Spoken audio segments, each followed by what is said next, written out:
2 years ago, he was at Penn State, but now Jeff Hostetler is the quarterback for West Virginia University. Throughout the regular season, he made the big play, like this link-up with wide receiver Rich Hollins, who averaged 27 yards per reception.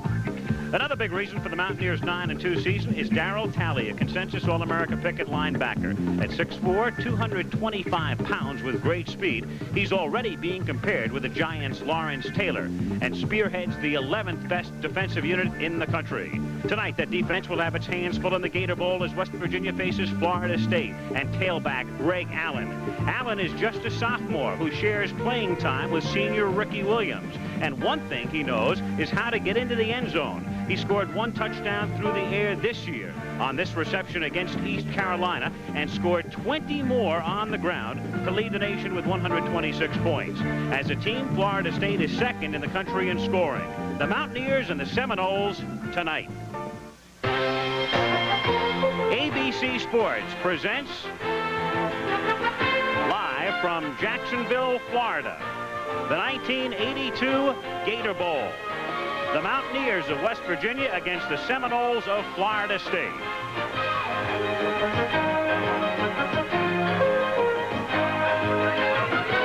And in a driving rain, the headlights as the crowd files into the newly expanded and renovated Gator Bowl in Jacksonville, which now holds 80,000. And tonight's game, the 38th edition of the Gator Bowl, is sold out. West Virginia taking on Florida State. And this ABC Sports exclusive is brought to you by light beer from Miller. Everything you've always wanted in a beer and less. By your Bell Phone Center. It's ingenious. It's genuine Bell. It's at your Bell Phone Center. By Merrill Lynch, whose ability to guide you through the intricacies of investing makes them a breed apart. And by Chevrolet. Chevrolet is USA 1, and USA 1 is taking charge. It has been raining off and on all day in Jacksonville. A cold front passed through yesterday. 51 degrees, our game time temperature. We were in the 70s here yesterday and in the 80s Monday. The wind out of the northwest gusting at 15 miles per hour. The forecast, more rain. And right now, as you look around, the field is in decent shape. But West Virginia coming out onto the field right now figures to benefit if it continues to rain. The Mountaineers, an independent team, started the year with a big upset victory over Oklahoma in Norman. Then they beat Maryland, and Maryland went to the Aloha Bowl. They were 3-0 going into the Pitt game, led Pitt 13-0 with 11 minutes to go, and then Pitt came from behind to win. Their only other loss was to Penn State, a team that will be playing for the national championship in 2 days. 24-0 was the final there. Then West Virginia won its last 4 to finish with a mark of 9 wins and 2 losses. And here come the Seminoles of Florida State. It's an easy trip for Florida State. Tallahassee is just 166 miles from Jacksonville. So most of the folks here tonight will be rooting for Florida State, which began its season with a victory over Cincinnati. They lost to Pitt. This was a team a lot of people thought would finish at about 500 this season, but as you can see, they reeled off 7 consecutive victories. At one point this season, they had a mark of 8-1, and it looked like they might be going to the Orange Bowl, but they lost to LSU in a game in which the Tigers wound up going to Miami. The Seminoles came here, and then they closed their season with a loss to Florida in the big intra-state rivalry, 13-10. Welcome to Jacksonville, everybody. I'm Al Michaels. This is by no means the most glamorous of the postseason bowl games. Neither team has a remote shot at a national championship, but we think it is one of the more interesting matchups because it is very hard to figure. These two teams have never met each other before, and it's a great contrast in style. As far as Florida State is concerned, they are offensively oriented. It is a team that not only scores a lot, piles up a lot of yardage, but they love the big play. Bobby Bowden, the head coach, freely admits we look for a touchdown on almost every play when most teams are just looking for first downs. Gadgets galore, reverses, fake reverses, double reverses, Statue of Liberty, handoff, throw back to the quarterback, you name it, it's in their playbook. West Virginia got here basically on the strength of its defense. 11th in the nation. Also a great kicking game. Paul Woodside set an NCAA mark with 28 field goals this season. Offensively, can they score enough points to win? Let's find out from Lee Grosscup. 25 years ago, the All-American quarterback at Utah. Happy silver anniversary. Thank you. Can the Mountaineers score enough points to win this game? Well, they have the man at quarterback to do it. Jeff Hostetler is the guy who stepped in this year for Oliver Luck. And he really took charge for them. Along the way, he managed to throw for about 10 touchdowns, over 1,800 yards. He ran 4 more in himself. And so he is going to be the guy who's going to be leading their offense. As you mentioned, defensively, they've been strong. They have a linebacker named Darryl Talley, who some of the pro scouts feel will go in the first round. Might be the first linebacker taken in the pro draft this year. He's out of the mold of Hugh Green and Lawrence Taylor, and he really plays wall-to-wall linebacker. Well, Hostetler is the main man offensively for West Virginia. A completely different situation at Florida State. They're starting a quarterback who hasn't started the game since September. Well, they really have a quarterback tandem. They have Blair Williams, who'll be starting tonight. Kelly Lowry is the other half of that tandem. And really, whoever has the hot hand tonight is going to be the quarterback who will take charge for them. Now, a tailback that's well established. They have a tandem, as you mentioned earlier. Greg Allen is leading the country in scoring. He's a sophomore with really superstar potential. And Ricky Williams is the senior. He's more mature. He's more dependable. He's an inside-outside runner. They also use him on draws and misdirection plays. The horse is Renegade, and there is the Florida State mascot planting the spear, as is customary before each Seminole game. At midfield, 80,000 looking on at the Gator Bowl. Florida State is a slight favorite. The Mountaineers and the Seminoles coming up from Jacksonville will have the kickoff right after this. Florida State will kick off. West Virginia winning the toss. They'll receive. Mike Rendina, who has kicked sparingly this season. He lost his job after an early season injury, gets to kick off in the Gator Bowl, and Willie Drury comes out from the 5, past the 20. And Drury still on his feet at the 29 and stopped at the 30-yard line. All right, Jeff Hostetler, who transferred from Penn State, sat out last year, had a fine season. Mickey Walzak, the fullback, he was the MVP in the Peach Bowl last year. Tom Gray is just a freshman. He starts at tailback. They have Wayne Brown starting at one wide receiver spot. The big play man, Rich Hollins, at the other. But Don Nealon, the West Virginia coach, said, I have 5 guys. You can put them into a dice cup and shake them all out. They're about even in ability at wide receiver. First down, West Virginia from the 30-yard line. On the first play from scrimmage, number 32, Tommy Gray, out for a gain of 2. Brian Joswiak is a sophomore.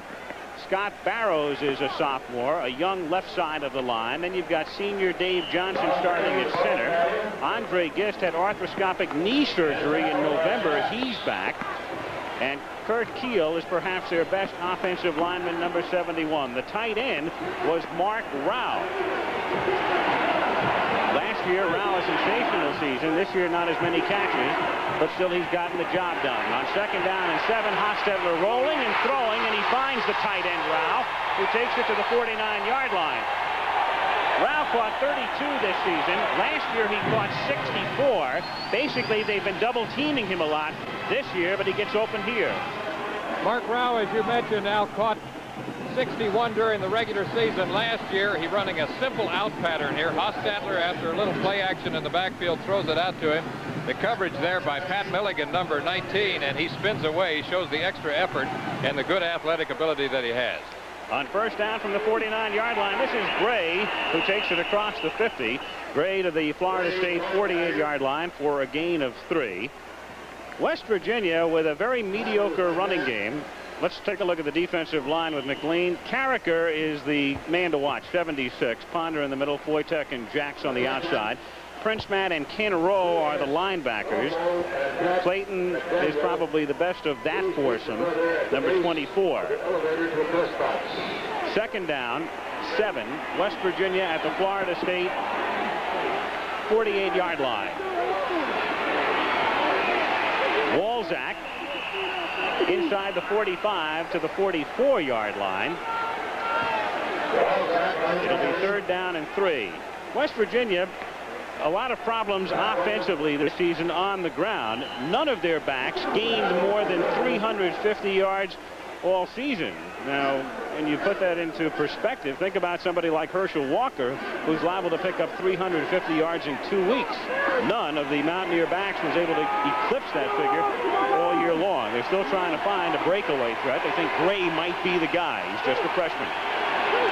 Third and a long 2. And it's Gray getting inside the 40, stutter stepping, moves to the outside of the 35 and gets to the 32-yard line where Harvey Clayton makes the tackle. Good call. There you are. They've been looking for that all year, that type of run. That's the tailback that they've been looking for. Al Michaels just said it. And it's the simplest play out of the I formation, the tailback blast or isolation play. It's really like hunting and pecking. And Harvey Clayton, the cornerback for Florida State, comes up and ultimately makes the tackle on Gray near the sideline. So the Mountaineers on the move at the 32-yard line. With Brown going in motion, Hostetler on a straight drop, protection, hits Rao, he makes the second catch, and Rao gets to the 20 but fumbles the ball, and wait for the officials to call it. Obviously Florida State thinks they have it, but it looks like the play was whistled dead. That will be the case. It was John McLean who came up with the football, but after the play had been whistled dead. So Rao with the catch and a first down at the 21. Simple look-in pass to the tight end. Mark Rao, number 85, reaches up high to catch that ball. Now watch this. Here's the collision, and to me that looks like a fumble, Al. That, to me, does not look like he was down before he fumbled the ball. Pat Milligan, number 19, once again getting the hit that tore the ball loose. I don't think there's any doubt about it. First big break of the game to West Virginia because they keep possession at the 21-yard line with Brown in motion again. It's the first man through, Walzak, who gets to the 19. We were talking about the lack of an explosive tailback. Also, West Virginia has a couple of guys who alternated fullback in Wolfley and Walzak, who are really more tailbacks than fullbacks, at least of that size and speed. One more look. It looks to me like the ball leaves his hands before he hits the ground. Look at that right there. To me, that is clearly a fumble. But it wasn't called, and it's second down and 8. Hostetler faking, throwing over the middle, too high. The one-hand attempt by Darrell Miller. Incomplete. Pat Milligan covering on the play. 3rd and 8 upcoming. Pat Milligan's busy back there. Hostetler at Penn State in 1980 lost his job to Todd Blackledge, didn't want to sit on the bench, so he transferred to Morgantown, sat out last season. He had to under the rules, and this year he's done a great job for West Virginia. Just a junior, 1 more year remaining, thinking about applying for a Rhodes Scholarship. 3rd down and 8. Hostetler throwing and incomplete at the 5-yard line, intended for Mark Rao. Rao had position but had to jump. Again, they were picking on Milligan, who had help from McCrary. So it's 4th down, and here's where the game could be won. Right now, take a look at the replay. Mark Rao, normally a tight end, is flexed out to the left this time. The ball is a catchable ball. However, bear in mind, it has been raining and is raining now. It is very slick down there, and it looks like the rain is going to continue throughout the evening. Last year, I remember listening to you and Ara Parzighian. You had fog here last year. You couldn't even see the field. Best game nobody ever saw. Started to say this is where this game might be won tonight, the kicking game. West Virginia with a great kicking game. This is Woodside, but he has it blocked. And Florida State will come up with the football near midfield. So Woodside, who set an NCAA record with 28 field goals this season, he was 28 out of 31, has it blocked by Alfonso Carricker. Alfonso Carricker, probably the busiest man along the defensive line for Florida State. A guy who made a lot of tackles and a lot of sacks throughout the year, a lot of big plays for them. Came to Florida State thinking he was going to be a tight end, had been a basketball player in high school, and now has become the best of their down linemen. Big play for Carricker. And he's going to take that ball home with him. So the first big surprise of the night is Carricker blocks the field goal attempt by Woodside. 10:37 to go in the first with no score at the Gator Bowl. So a 15-yard personal foul penalty was tacked on to West Virginia. Florida State has completed a pass for a first down from the 35 to the 25. And it's 1st and 10 from the 25-yard line as Ken Burnett, the fullback, is stopped there. Darrell Talley making the tackle. Now Blair Williams starts at quarterback. Kelly Lowry had been the starter for 9 games. Burnett, who carried the ball on the last play. You've got Ricky Williams. He'll be alternating with Greg Allen at tailback. Jesse Hester is very quick, just a sophomore. And on the other side is the freshman Hassan Jones. Second down, 10. Florida State at the West Virginia 25-yard line. Williams, who has a very strong arm, throwing over the middle. It's tipped and incomplete, intended for Tony Johnson, through his hands.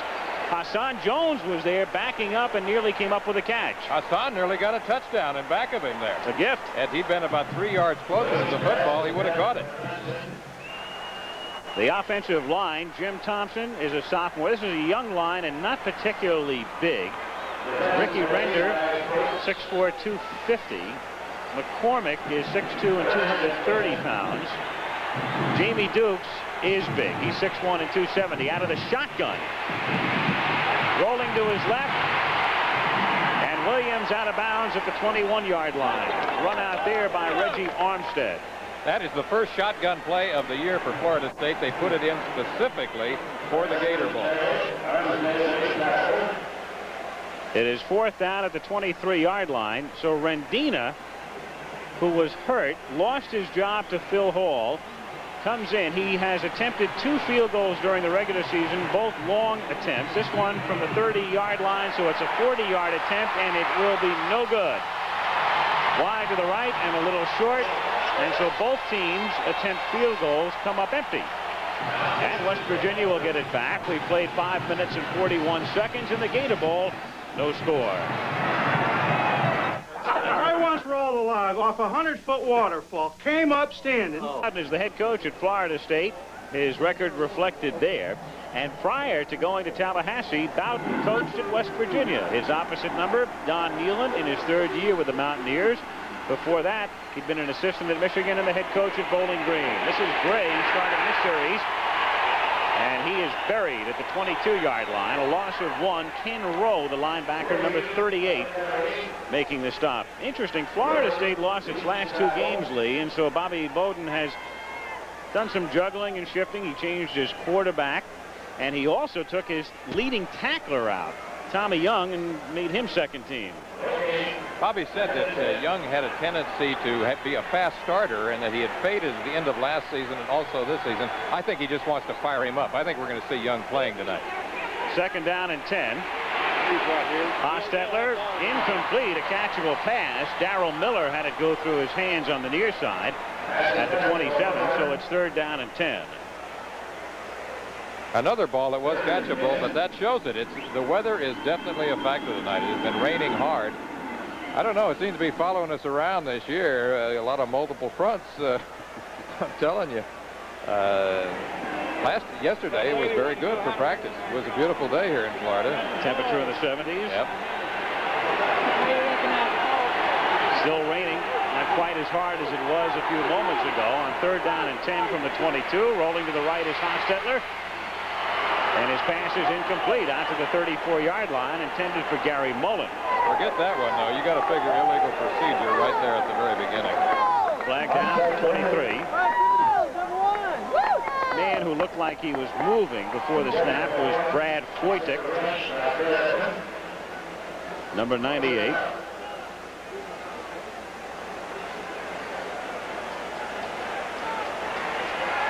And the march off here. Referee tonight is Robert Aye. Offside. Offside. Defense. 3rd and 5. So 3rd down and 5 for West Virginia at the 28-yard line. The extra defensive back comes in for Florida State. It's Gary Henry. And with Mullen in motion, Hostetler on a straight drop, gets protected and throws into traffic and incomplete at the 35. Mark Rao was sandwiched. The Mountaineer fans want an interference call and won't get it. Ken Rowe was the man who covered and hit him, and it's 4th down and 5. Mark Rao, you pointed out during the year, was double covered a lot after the great season he had last year. Tonight, he has been the primary target on most of the Mountaineer passes. He had a great season last year, though. 61 during the regular season and then 3 more in the Peach Bowl for a total of 64. Superick has to short hop it, and the kick is partially blocked. He gets a somewhat decent bounce out of it, and it rolls out of bounds at the 38-yard line. David Ponder was the man responsible for making contact with a football. So interestingly, the one area in which West Virginia figured to have a huge advantage was the kicking game. They have had a field goal fully blocked and a punt partially blocked, and Florida State has good field position at the West Virginia 38-yard line.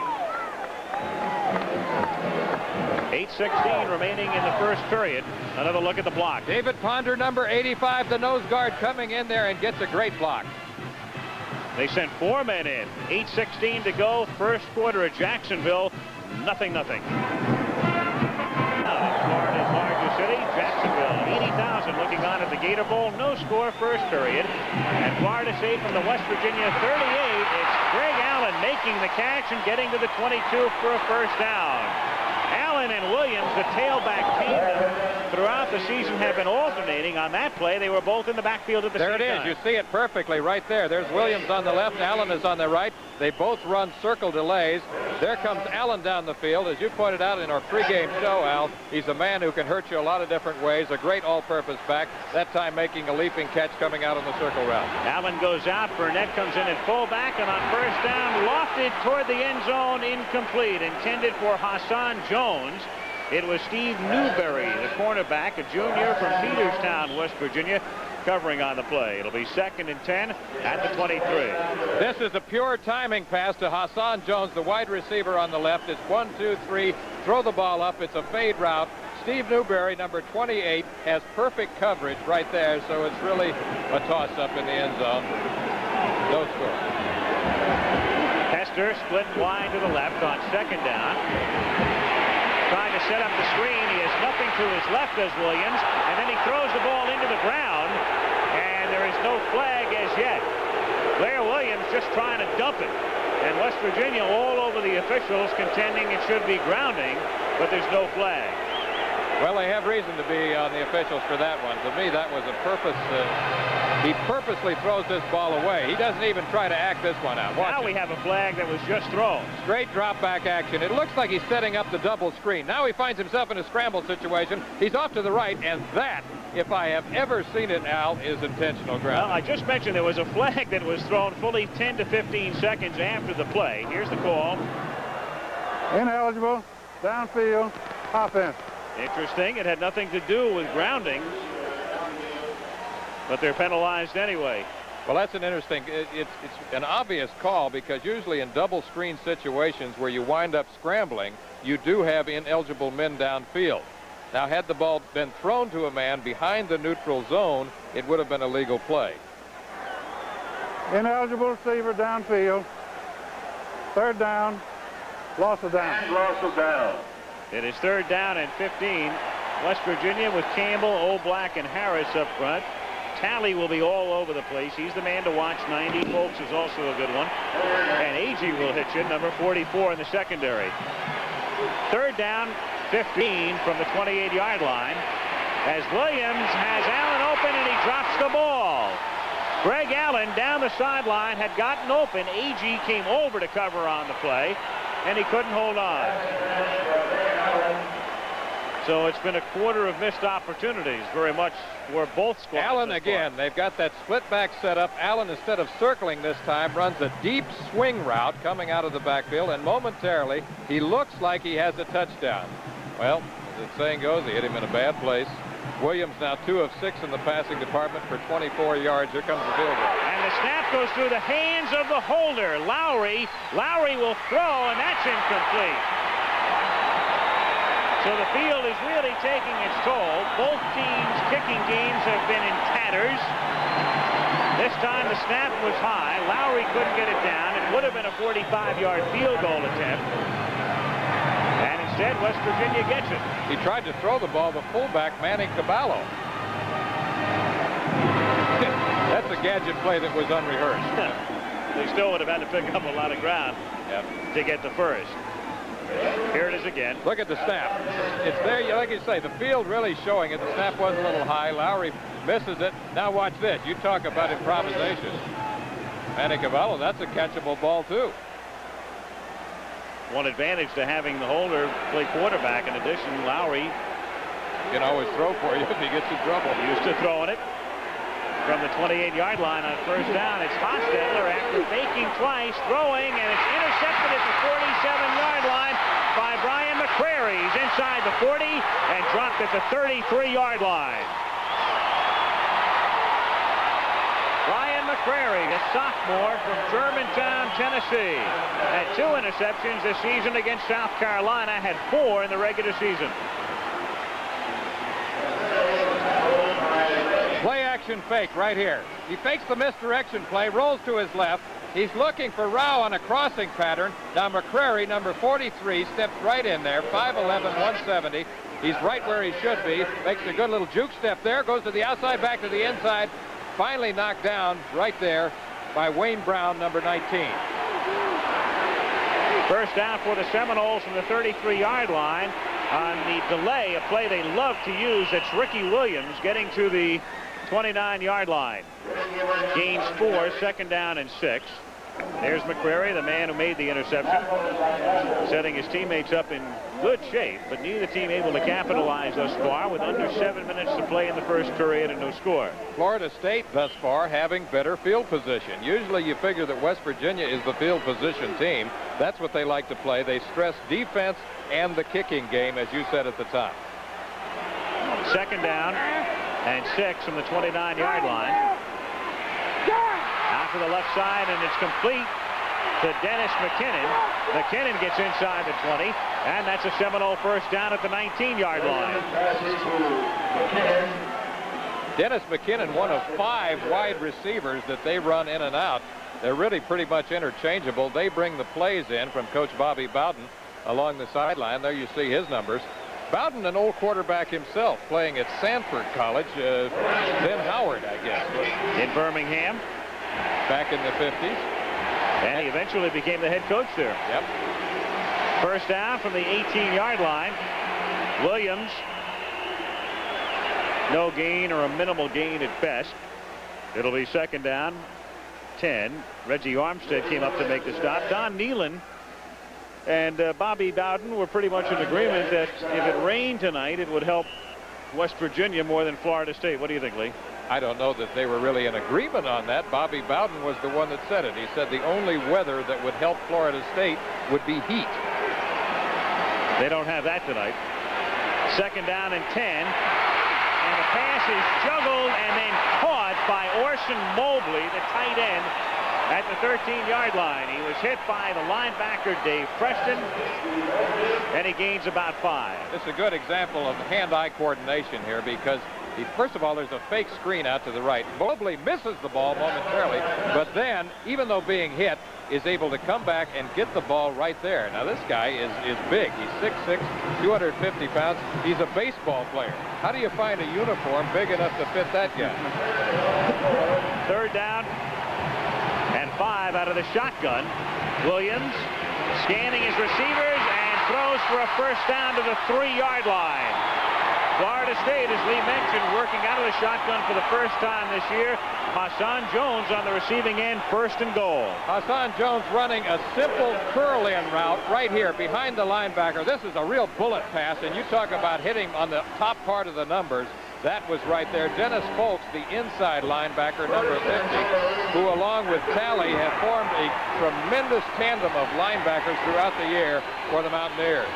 First and goal. This is where they love to give the ball to Greg Allen. They pitch it to him. He's looking for the end zone, but he doesn't quite get there. He gets to the 1. He is stopped by Anthony Daniels at second down and 1 with 4.5 minutes to go in the period. You're exactly right. That's what he likes to do, get the ball to Allen. And that is his favorite play, is the power pitch. He says that he likes to go wide and then look for the seam or the crease, and he is a cutback runner. That is where he has been most effective and gotten most of nearly 800 yards during the year. 21 touchdowns for Allen, including 20 on the ground. So from inside the 1, they pitch it to him. He goes to the left side, and he cannot spring loose. He is bunched up at the 2. Steve Hathaway was the man who got there first.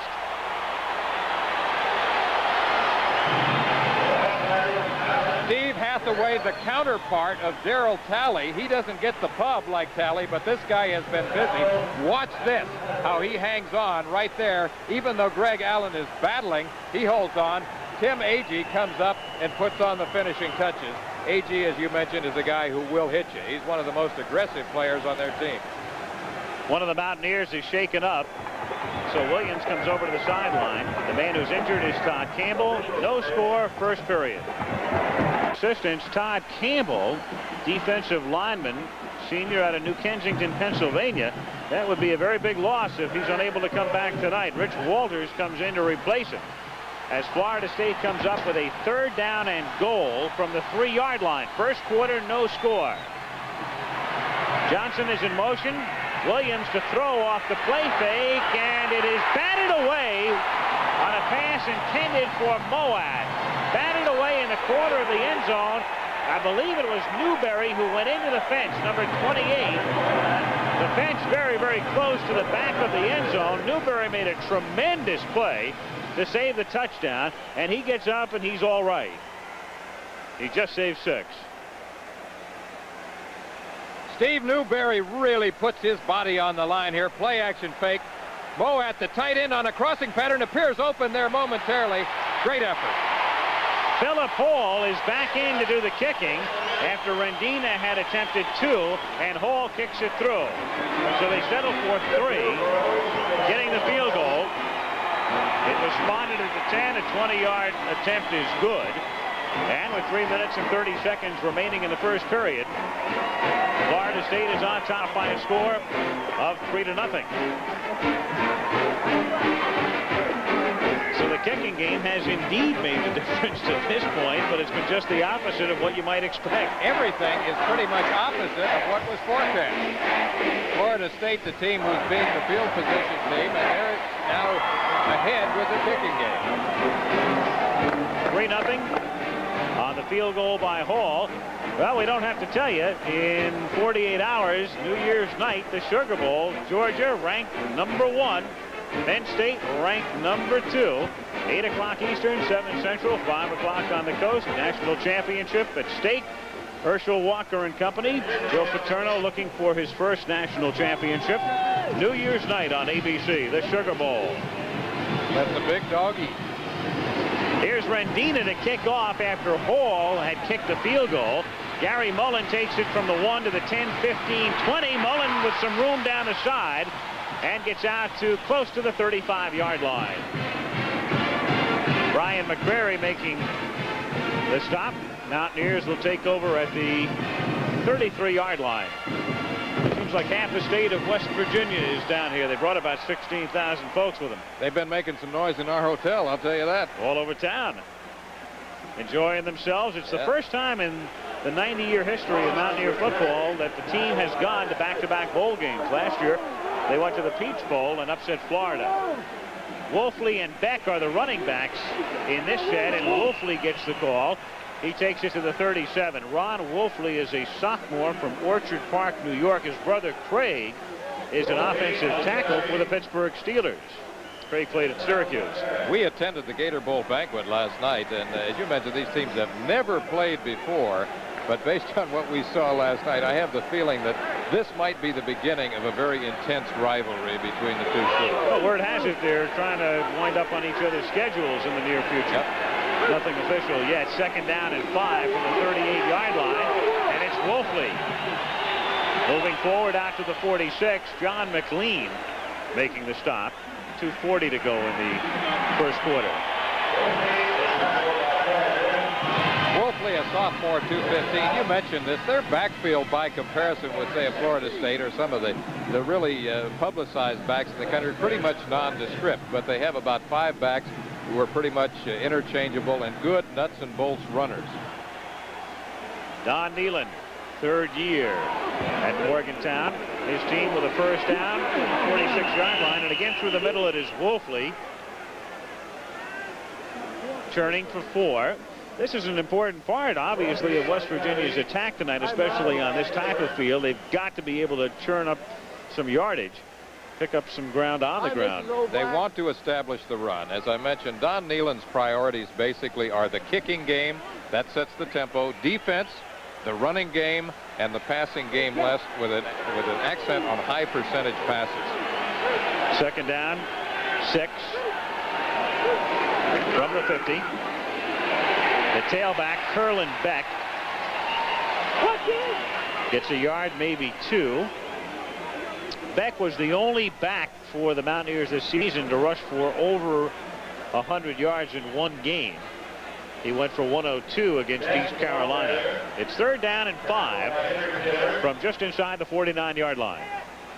Hostetler's favorite target so far in these passing situations has been his tight end, Mark Rowell. Let's see if he goes upstairs again. Hostetler has attempted 6 passes, and in 4 instances he's been looking for Rowell. West Virginia has just taken a timeout with the 3rd down and 5 coming up from the 49-yard line. 1 minute and 9 seconds remaining in the first quarter. Bobby Bowden, Don Nehlen, both former quarterbacks. Now, Don Nehlen was a split T quarterback at Bowling Green. His senior year of football was the same as mine, 1958. He has been very influenced through the years by Bo Schembechler. Bo was the line coach at Bowling Green back in 1956. Later, he worked under Bo at Michigan, and his philosophy is very much like that of Bo Schembechler. Nehlen was the head coach at Bowling Green for 9 years. Don was telling us yesterday, he said, you know, I had a lot of success up there, but every New Year's Day, I'd sit at home and I'd watch all of the big bowls on television. And finally, I said, hey, look, somewhere down the line, I've got to look for a major college job. So we went with Schembechler as an assistant, then got the chance to go to West Virginia. Well, he's not quite to New Year's Day yet, but he's close. Of course, this year, Bowling Green went to the California Bowl. That's right, at Fresno. And Bobby Bowden, who took his team to the Orange Bowl in both 1980 and 81. 3rd down, 5. West Virginia from the 49-yard line. Hostetler slipping as he begins the roll, but looking for the 1st down and getting it, and he gets crushed at the 40-yard line, but he's picked up the 1st. Rowe and McLean made the stop, and Hostetler, as Lee mentioned, can run. That's why they're very excited about this young man, Jeff Hostetler. He's 6'3", 212 pounds. He has 4.7 speed in the 40-yard dash, which is certainly more than adequate. He works out. He bench presses about 380 pounds, so he's big, he's strong, he's quick, he's pretty mobile. He can throw on the move if he has to. He really has shown that he can pretty much do all the things that a quarterback has to do, along with coming up with the big plays. On 1st down from the 39-yard line, it's Beck through the middle. He gets to the 35. You saw the figures for the quarterback Hostetler rushing, and his average of just 1.2, but oftentimes those numbers can be very deceiving because they include the times you're sacked. The numbers are misleading because of the sacks. Actually, if you took those sacks away, he would have a very respectable rushing average. He had 4 touchdowns on the year, and his longest run for a touchdown was 24 yards, which is pretty good. The clock is running with 10 seconds to play in the period. It is 2nd down and 5 from the 35. And they do get the playoff before time expires, and Beck gets nowhere. Half a yard, maybe 1. Gets to the 34. It'll be 3rd down and 5. Young and Ponder in on the stop. And time has run out. According to the scoreboard clock, it has run out. The referee signaled that the ball was ready for play, and then all of a sudden the clock operator said, hold it. And he does. So the first period is gone. We played 15 at Jacksonville before 80,000 at the Gator Bowl. Florida State 3 and West Virginia nothing. West Virginia nothing at the Gator Bowl. Al Michaels with Lee Groscup as we start the second quarter. West Virginia 3rd down and 6 at the Florida State 35-yard line. The freshman Gray takes the ball to the 32. Ken Rowe, the linebacker, number 38, making the tackle. So it will be 4th down and 3. Now here's a situation where oftentimes you would see Woodside, their field goal kicker, coming in for sure, even though it would be a 49-yard attempt. The field is wet, and after some hesitation, they will still apparently send in the field goal unit. No, they're going to go with a punting unit. It's Superick instead. So again, here's where the field is playing a part in tonight's game. Instead of going for the field goal perhaps on a dry surface, they'll try to pin him deep with a punt. Florida State, meanwhile, does not send anybody back deep. And in fact, they take a timeout. Apparently, they did not have the right amount of people on the field. The only reason I can think of in a situation like this to take a timeout. And meanwhile, with Florida State taking the timeout, Nealon has just changed his mind, and Woodside comes in to attempt the field goal. This has been a strange night. Oh, very. Oh, boy. The longest field goal this season for Woodside was a 45-yarder against Syracuse. He was 5 of 8, as you can see, from 40 and beyond. NCAA record, 28 field goals in 31 attempts. Some of you saw that Pitt game in October. He just missed on a 52-yarder at the end that would have tied the game. They'll spot it at the 38. So it's a 48-yard attempt. AG spots it down, and the kick is long enough, and it is good. It's there. Got legs. Oh, boy. So go figure that. West Virginia sends in the punting unit. Florida State takes a timeout. Nealon says, "No, I'll go for 3 instead," and he cashes in. Reverse strategy. This is perfect form right here. You see that he really gets the leg into it. The timing is there. The hold is down. The laces toward the goalpost, and he roots it right up the chute. 14-14 to go in the half. Tied 3-3. Who just kicked that field goal twice this season. He's kicked 4 in a game. 4 times he's kicked either 2 or 3 in a game, putting it in the air here. It's Billy Allen from the 5 to the 10, 15. Allen cutting back out to the 25 and trying to turn the corner. Allen gets to the 40. He's into West Virginia territory. He gets by Woodside, and Allen goes all the way. Billy Allen for the touchdown.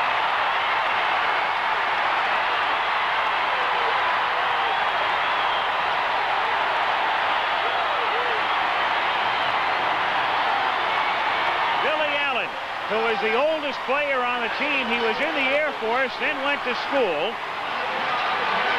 Back to receive at the 5-yard line, takes it 95, and Florida State leads it 9-3. This is a planned play. Remember, this is return middle. Now what Allen does right there is make a cut to his right.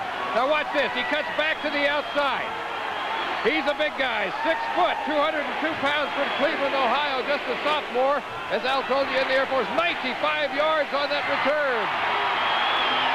And the kick by Hall is good with 13:54 to go in the first half. So there he is, Billy Allen, just a sophomore from Cleveland, Ohio. He's 24 years old. Returned a kickoff last year, 97 yards against LSU. Look at this, you see him. He's to the left side of the field. He comes straight up, and now here's the big move right here, the cut. He gets away from Newberry, number 28. There's the foot race right there, and you can see who's winning it. The last man, the kicker, has a shot at him. He passes him by.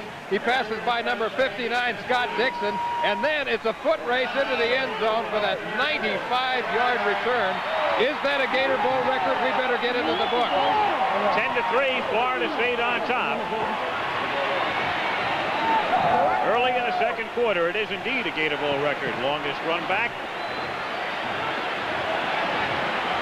So Billy Allen, who is no relation to Greg, gives Florida State the lead by 7.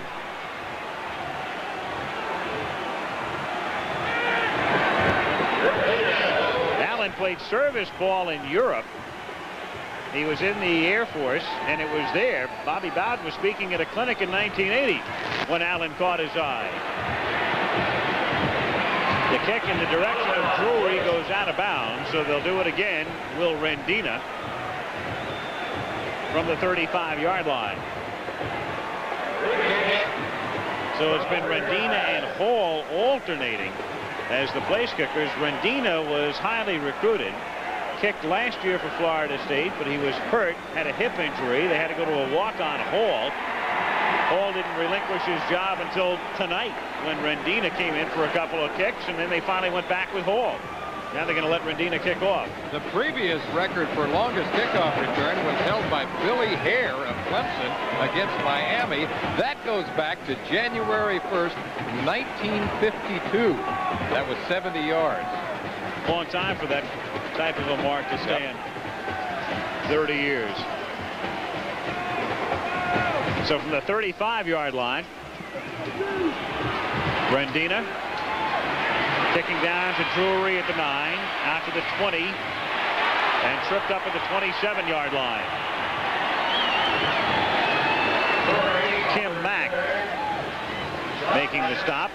Still raining here in Jacksonville, and Ann Simon is working the sidelines tonight. Ann, what are the conditions down there right now? Well, look at my outfit. You can see from this. Normally I work the sidelines in my yellow ABC jacket. Tonight I have to do it in my orange ABC poncho. So you can see it's raining cats and dogs today. And the water on the sidelines is at least an inch deep in places, sometimes 2 and 3 inches. It's tough out here, but the field is slick. But we're having a good time. Back up to you, Al. All right, we'll try to stay dry anyway. Forecast said intermittent showers. It's been rather steady to this point. From the 28-yard line, first man through is Walzak, the fullback, and Walzak takes it all the way out to the 40-yard line on the first down as he picks up about 13.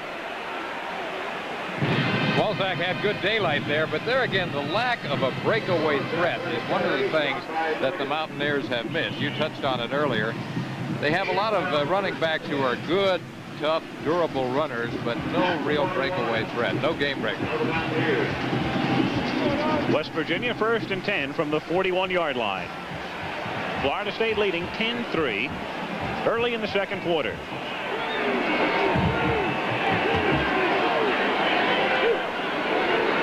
Hostetler handing it off to Walzak.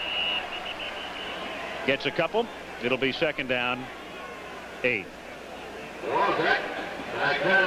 Coming up at halftime, our Fireman's Fund flashback, a look at Bear Bryant's retirement. Ann Simon was in Memphis last night, interviewed Coach Bryant as he wrapped up his career with a victory over Illinois in the Liberty Bowl, win number 323. We'll feature it at halftime.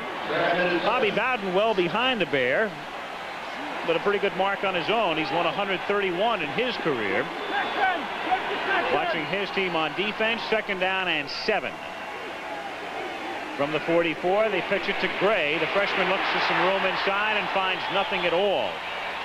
Alfonso Carricker was the first man with contact. It'll be third down and 7 at the 44. Again, we come up to an obvious third and passing situation. And so far tonight, Jeff Hostetler has been looking consistently toward his tight end, Mark Rao. His big play man, of course, during the year has been his wide receiver, number 88, Rich Hollins, who has better than 27 yards per catch. Third down, a long 6, closer to 7 from the 44-yard line as Hostetler drops back, steps up, looking for the first down, picks it up, and with a nice move, gets all the way to the Seminole 42-yard line where he is stopped by Harvey Clayton.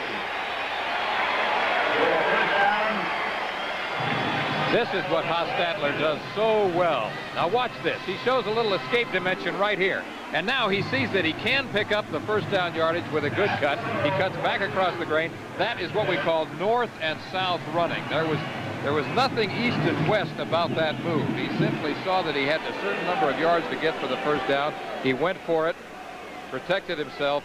There it is. That kind of reflects it right there. 2 rushes, 24 yards. Were it not for the strong arm, he might be the best tailback they have on the squad. What was it Don Nealon told us yesterday? He said his fastest back would be Talley if Talley were a tailback. That is how quick he is at linebacker, and why the pro scouts are drooling over him. He has 4.5 speed, 4.55, and he weighs 225 pounds. He's really out of the mold, as I said at the very top of the show, kind of another Hugh Green, Lawrence Taylor type player. And the NFL scouts think that he might be the very first linebacker that is taken this year in the pro draft. And yet tonight, Florida State has basically been running away from him. Yep. He has not been in on the action. From the 42-yard line on first down, it is Mickey Walzak getting 2. David Ponder in the middle, number 85, making the stop. It'll be 2nd down and 8 at the 40. 11:09 to go in the half. Excuse me. Ponder is a guy who is really playing out of position. He wound up at that nose guard position when someone was hurt earlier in the year, and he has just stayed there. But basically, they had thought of him more as a tackle. But he's a good athlete, 6'3", 250 pounds, a junior, and he's been busy tonight. He's picked up 50 pounds since his freshman year. 2nd down and 10. Seminoles nearly jump offside, but get back in time. And it's Walzak for a yard or so. Nothing special, just moving through the middle. And it's 3rd down and 7. But this is the kind of drive that the Mountaineers want to establish. We talked to Don Nealon yesterday, and we asked him, what's the key? What's the key to stopping Florida State? He said, we've got to keep Florida State's offense on the bench. And those are the stats. Those are the kind of numbers he likes.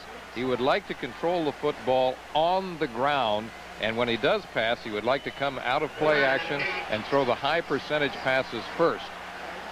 If you're going to throw deep, throw that later. On 3rd down and 7, Hollins is split to the left and Brown to the right, and we have a flag before the snap. Usually means too much time. Clock is down to 0. The 30-second clock, and that is indeed the call. So the delay costs them 5, moves them back to the 44-yard line after they march it off, and it will be 3rd down and 12. Florida State leading it 10-3. Delay, 25-second count. Offense. I think I said 30 seconds earlier. NFL 30 seconds. In college you get 25. Well, you better make up your mind a little faster. Yep. Well, he's going to be a possible Rhodes Scholar. He can do it. That's right. And he's off.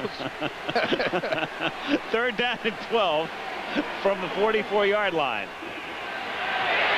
After 2 fakes, it's Hostetler rolling and throwing again for Rao, and incomplete. Hostetler took a shot but gets helped up. Ran that play before without much success. Taking the misdirection. Wojtek was the man who nailed him. And now they're out of field goal range on 4th down. Hostetler is just 2 out of 8 thus far for 28 yards. So Nealon has been able to establish that ground game that he wanted. A tremendous difference in rushing yardage. But Hostetler doing nothing through the air, and the kicking game has not done its job in particularly stellar fashion. Pretty nondescript. Yep. Super X kick. That one was nearly blocked, but he gets it away. And it's fielded at the 12-yard line by Cedric Jones. Down at the 13. We also have a penalty flag down. Marker down at the 45-yard line. Tommy Young came flying in that time. Young nearly blocking the kick, and it could very well be running into the kicker. So that could change the complexion. Florida State is indicating we'll have an offside call. Offside. Defense. Decline. Okay. No running into the kicker. 36-yard punt. It stands. It's declined. Have another look now. Let's watch Tommy Young running through here. He's coming right up the chute, and he nearly blocks that ball. If he had been a little bit more to his left, he would have been there. 9:13 to go in the first half. Seminoles leading 10-3 with 9:13 to go in the first half. And on 1st down from the 13-yard line through the middle, Ricky Williams, number 44. Gain of about 3. Bobby Bowden likes to replace whole units, and he has done so here. He has taken out what would normally be his first unit offensive line and replaced the 5 men up front, the 5 interior linemen, with the 2nd unit. The entire offensive line comes out. They have young offensive linemen for the most part. 2nd down, 7 from the 16. Short drop by Williams. Throws to Johnson, who makes the catch at the 21-yard line. Shy of a first down by 2. And a marker is down at the 18-yard line.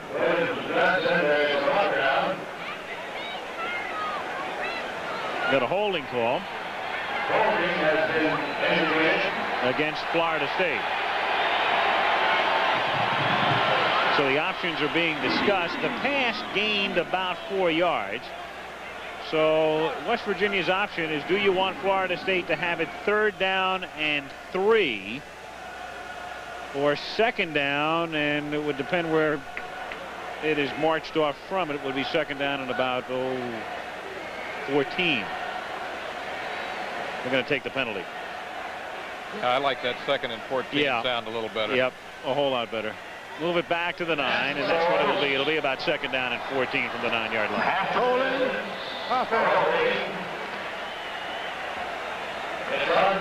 However, that is not something that scares the Seminoles. They are a team who will put the ball up from most any place on the field.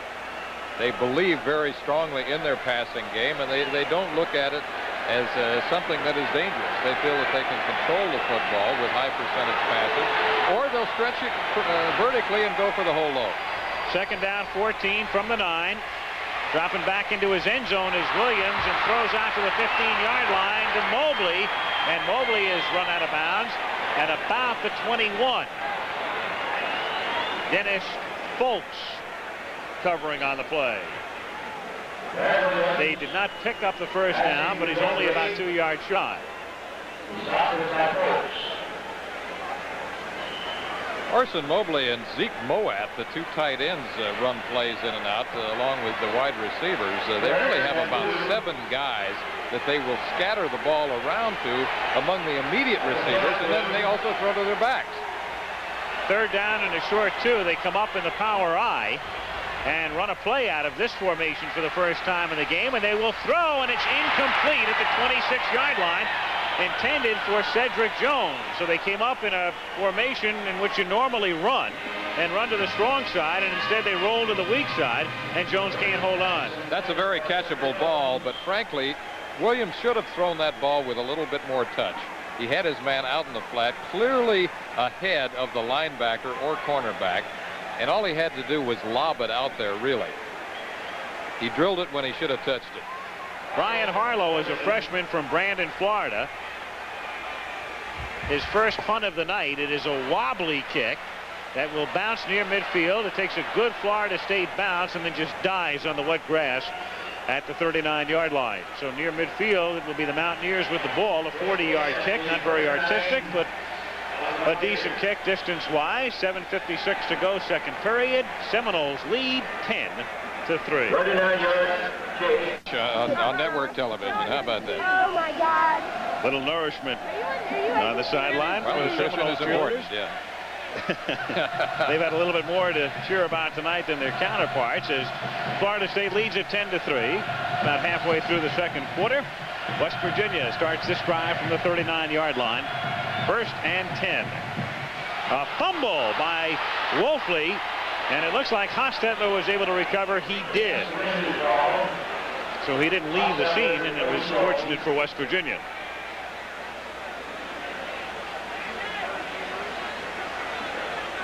Loss of 3. However, that wastes a down, and now they come up in an obvious pass situation, and this is a very important time for them right now. They're trailing 10-3 in the football game, and they want to get something established. They really haven't had a drive with any great continuity as yet. 2nd down, call it 12 from the 37. Fake the draw. Good protection, then it's deflected and intercepted at the 50-yard line. Juggled by McCrary, and he comes down with the ball, and that's his 2nd interception tonight. Brian McCrary on a pass intended for Gary Mullen. So McCrary, who picked off 4 in Florida State's 11 games during the regular season, has a pair in the first half. He fakes the sprint draw. Hostetler sets up behind his tackle. Now what happens is his receiver falls down right there. However, he threw the ball, he forced it right into zone coverage, and Brian McCrary, number 43, is there to pick off his 2nd ball of the night. And Hostetler is just 2 out of 9 in an inauspicious first half with 2 intercepted. First down, set up the screen at the 49-yard line, and it's dropped by Allen. He would have been buried anyway. Fortuitous situation, I think, for Florida State in that he had nobody out there to protect them. Here's Talley now. We have him isolated, number 90. Darryl Talley, who we've talked about throughout the telecast. This is the first chance to look at him really up close. You see the quickness and his ability to lose blockers. And once again, his numbers, he's 6'4", 225, and he has 4.55 speed in the 40-yard dash. Out of the shotgun on 2nd down and 10. Williams looking right, left, and then throwing over the middle and incomplete and knocked down at the 42-yard line. It was Talley covering Allen on the play. We asked Darryl Talley yesterday what he likes best about playing football. He said simply contact. The man will hit you. There he is right there. Takes the little bump right there and then goes for the football. They like to move him around on defense. Yeah, they move him around. It's a lot like Hugh Green, Lawrence Taylor, Billy Ray Smith at Arkansas is another example. Shotgun again, 3rd down and 10, and that one is knocked down by Talley. So after a relatively quiet first quarter, and we've mentioned they've been running away from him a lot, all of a sudden he figures in 3 successive plays. After being shut out 3 times in a row, we see Darryl Talley. Tally ho! As they like to say in West Virginia. That's what they do. He says that the fans really get pumped up. They say tally ho, and they really root for this big guy. And I think he's got a bright future in the National Football League. Harlow's second punt. This one is a spinner that hits a Florida State man who made contact with it at the 12-yard line and bounces into the end zone for a touchback. So it will come out to the 20-yard line. It will be a first down there with 6:41 to go in the first half. 10-3. The Seminoles on top. Rained off and on all day. Right now, it has lightened up, though, considerably. Just a sprinkle. As the Mountaineers start from the 20-yard line. They're down by 7. 6:41 to go in the half. Hostetler has been very cold.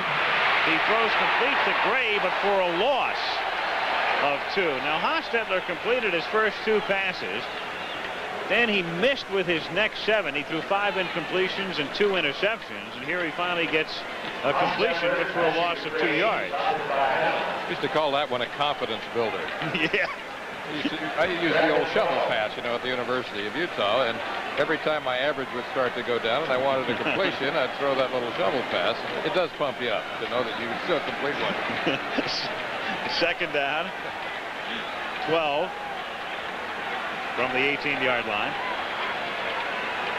Fake the sprint draw. Hostetler, good mobility, has Gray, and Gray looking for the first down, gets it out past the 30-yard line. He might have it. Yep, French Mack. Might have it. The linebacker, number 48, made the stop. So 2 straight to Gray, and this one should net the first. Hostetler, he fakes the sprint draw. He's looking left first. Now he makes a little move to the right. Tommy Gray, the tailback, makes a good move right there, and another good move right there, a little limp leg, and then he dives forward for what appears to be the first down yardage. Yes, it is. It is. 31-yard line, 1st and 10. Clock running with 5:25 to go in the half. Florida State leading West Virginia 10-3. 1st and 10 from the 31. Rouse sets up on the left side. They give it to Gray through the middle out to the 36-yard line. A gain of 5 for the freshman from Somerville, New Jersey. Gray made his first start about midseason against Boston College, after they've been going for the most part with Curlin Beck at tailback. Beck has played sparingly tonight.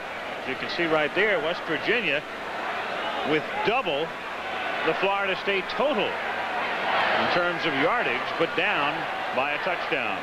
On 2nd and 5, through the middle, Wolfley, the fullback, and he looks to have a first down at the 42-yard line. They'll line it up and check it out.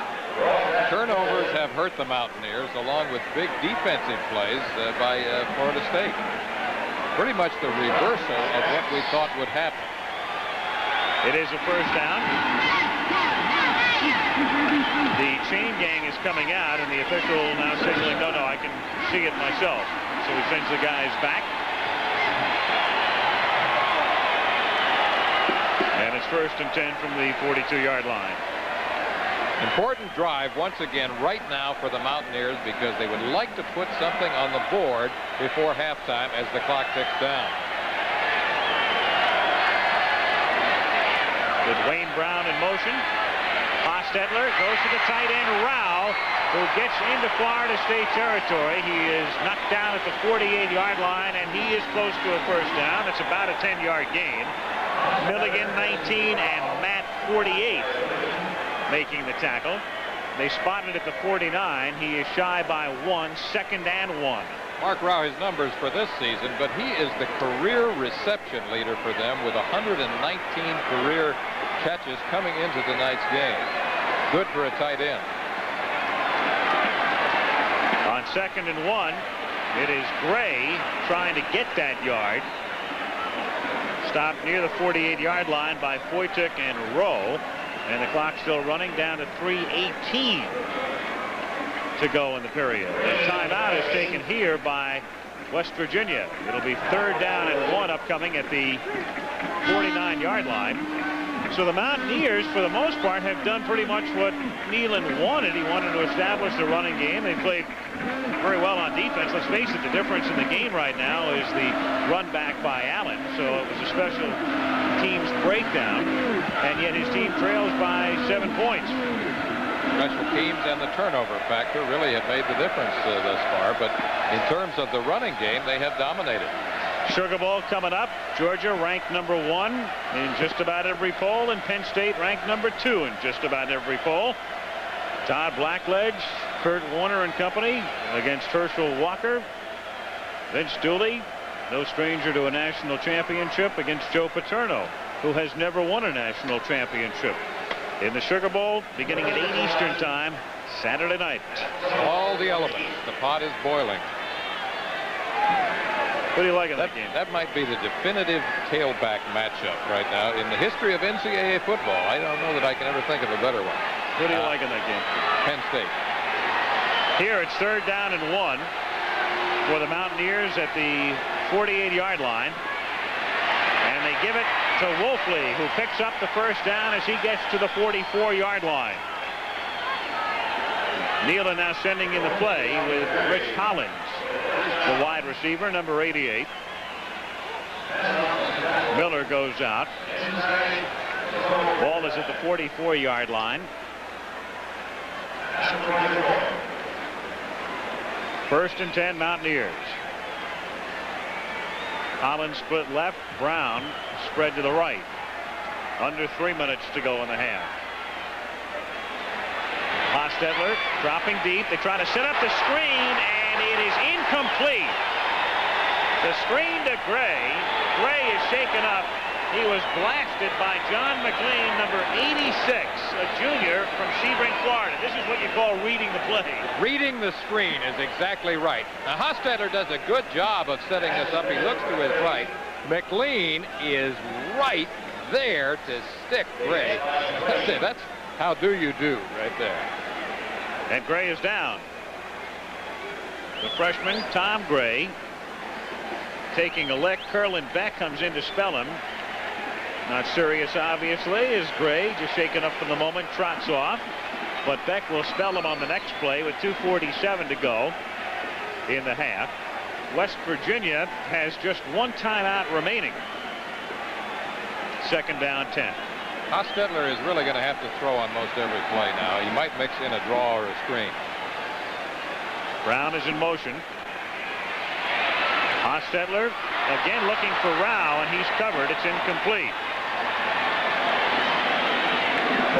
McCrary, who has intercepted 2 tonight, covering Rao. It'll be 3rd down and 10. Well, we haven't seen him go to their big play man, Hollins, as yet. However, this is really a possession pass situation. You're looking now more for the curl-in or the sideline to keep the drive going. Hollins isn't even in at the moment. They have Brown split to the right, and Drury is in, the other wide out, bottom of the screen, number 48. 3rd and 10 from the 44-yard line. Hostetler gets pressure as he throws, looks for Brown, and a flag is thrown, 2 in fact, for interference. Harvey Clayton, number 24, the defensive back, and there was no doubt in the officials' minds as flags were thrown from both angles. Great drop back action. He's looking for his wide receiver on the right. Brown is right there. Now there is the premature contact by number 24, Harvey Clayton.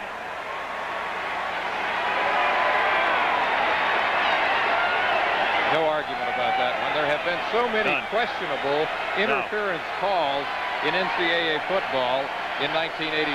That one was not among them. From the 22-yard line on first down, Gray is back in, and he works his way just inside the 20 to the 19 with 2:28, 2:27, and counting down. McCrary making the stop along with Rowe. And it will be second down, about 7. Florida State on top, 10-3. Difference in the game, a 95-yard kickoff return for a touchdown by Billy Allen. On 2nd and 7 from the 19, on the delay, they give it to Gray, and that doesn't fool very many people as Foytek, number 98, makes the initial hit, a gain of about 2. It'll be 3rd down and 5, and we have 1:50 to go in the half. Again, the Mountaineers have 1 timeout left. Beck comes in at tailback. Gray going out now. 3rd down, we'll call it 6. 3rd and 6, you got to be thinking pass. Maybe a rollout where Hostetler could utilize his good running ability, or the sideline. Going straight back, under pressure as he throws, and incomplete, intended for Rao and well overthrown. So the drive began very nicely, but Jacks, number 84, puts the pressure on. Garth Jacks, number 84. That pressure right there is what forces Hostetler to throw the ball high, but really he had enough time to get the ball to his tight end Mark Rao, who was on a crossing pattern from left to right and was open. Again, we said earlier, sometimes you touch it, sometimes you drill it. That time he should have touched it. Woodside to attempt a 34-yard field goal. Spotted at the 24. Snap good, hold good, and the kick is good. So Paul Woodside, who kicked 28 to set an NCAA mark during the regular season in the 11 games, has kicked 2 tonight. He's had 1 block.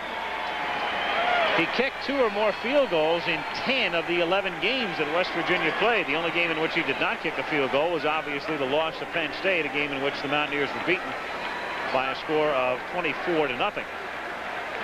But a game that was closer than that would indicate, and as much as West Virginia picked up more than 400 yards offensively that day, but mistakes killed them. Mistakes have been hurting them tonight, too, to this point, because they have basically been dominating the game from an offensive standpoint, yet they're down by 4, 10-6. They're doing the things that they really like to do. They're controlling the ball on the ground, and in the last 2 drives, Hostetler has started to complete some of his high percentage passes. Woodside to kick off, and Billy Allen will be the man in the middle. Allen running back Woodside's last kickoff, 95 yards. Allen, number 31. He's flanked by Cedric Jones on the near side, and they want nothing to do with Allen here.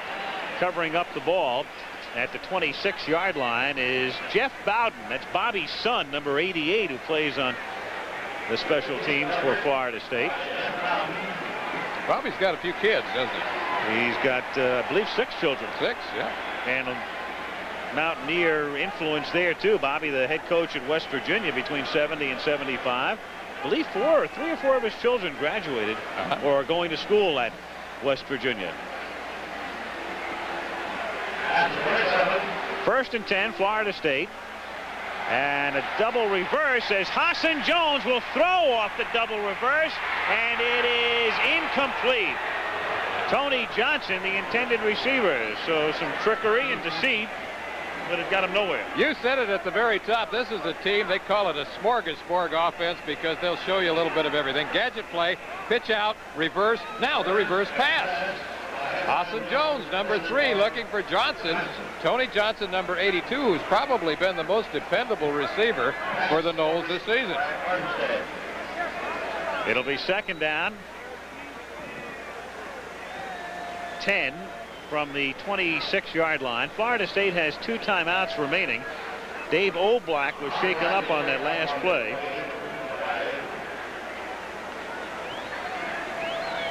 Defensive lineman.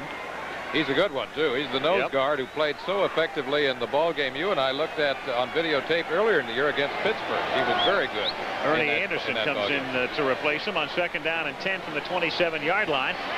Pitch it to Greg Allen, who gets out past the 35, the 40, and all the way to the 43-yard line goes the sophomore, where Folks and Hathaway converge on the tackle, and the clock momentarily stopped on the 1st down with 55 seconds to play in the half. Surprise play, but a good gainer by Greg Allen. We talked about it earlier. That's his favorite play. It's the definitive play out of the I formation along with the blast, power pitch, or student body right. We've seen USC run it a million times, and he just finds that seam and goes for it. On 1st down, Williams off the fake, throwing and incomplete, intended for Tony Johnson. Johnson looked like Tony kept his eye on it to the last moment, but the ball just seemed to float as it reached his hands, and he couldn't hold on with 38 seconds to go in the half. Well, once again, the footing and the slippery ball has been a factor tonight.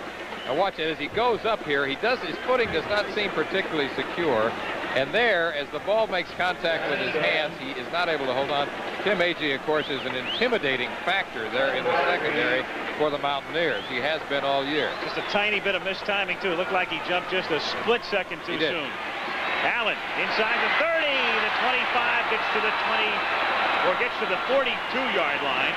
So Allen finding room over the left side, getting into West Virginia territory. 30 seconds remaining in the 1st half. The clock momentarily stopped now for the 1st down, and they will stop it with a timeout to discuss what they want to do in the ensuing half minute. Greg Allen, as we talked about, is a sophomore with superstar potential. Now, he burst on the scene last season as a freshman, and in a game against West Carolina, he rushed for over 300 yards. He set an individual game record for a freshman, and in that game he got over 400 all-purpose yards, which was another mark for a freshman. So he really came on strong in his freshman year. 322 yards rushing and a total of 417 yards all-purpose in that particular contest. That was coming after a very impressive starting debut against LSU. Yep. Prior to that, in which he had gained more than 200 on the ground. So they're talking about Allen in terms of pumping him up for All-America maybe next year as a junior, and thinking ahead, if he has a good year next year, they'll start pumping him for the Heisman. Yep. Rain has just about stopped, but the rain gear still protecting the equipment and the anatomies of most of the 80,000 here. 30 seconds left. They got to put it up. They're in the gun. From the 43-yard line, Williams escaping from the pressure and then throwing into a lot of traffic and incomplete at the 25-yard line. Intended for Hassan Jones, and a penalty flag is down. Anthony Daniels covering on the play, and let's see about the call. Obviously interference. Is it offense or defense? Against the Mountaineers.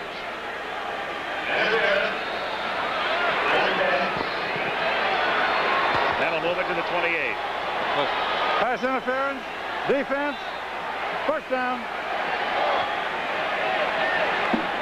Anthony Daniels hitting him. And Florida State is at the 28 with 23 seconds remaining in the half. Again from the shotgun.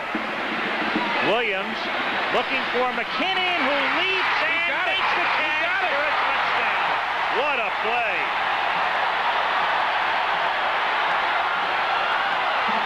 Blair Williams to Dennis McKinnon, number 6. McKinnon on a depth chart would be listed as 3rd team, but Bowden saying earlier he had 5 receivers, all very good. McKinnon might be number 5, but he's number 1 in Tallahassee at the moment. Number 1 in your hearts, right there. Dennis McKinnon. Whoa, boy. Great catch.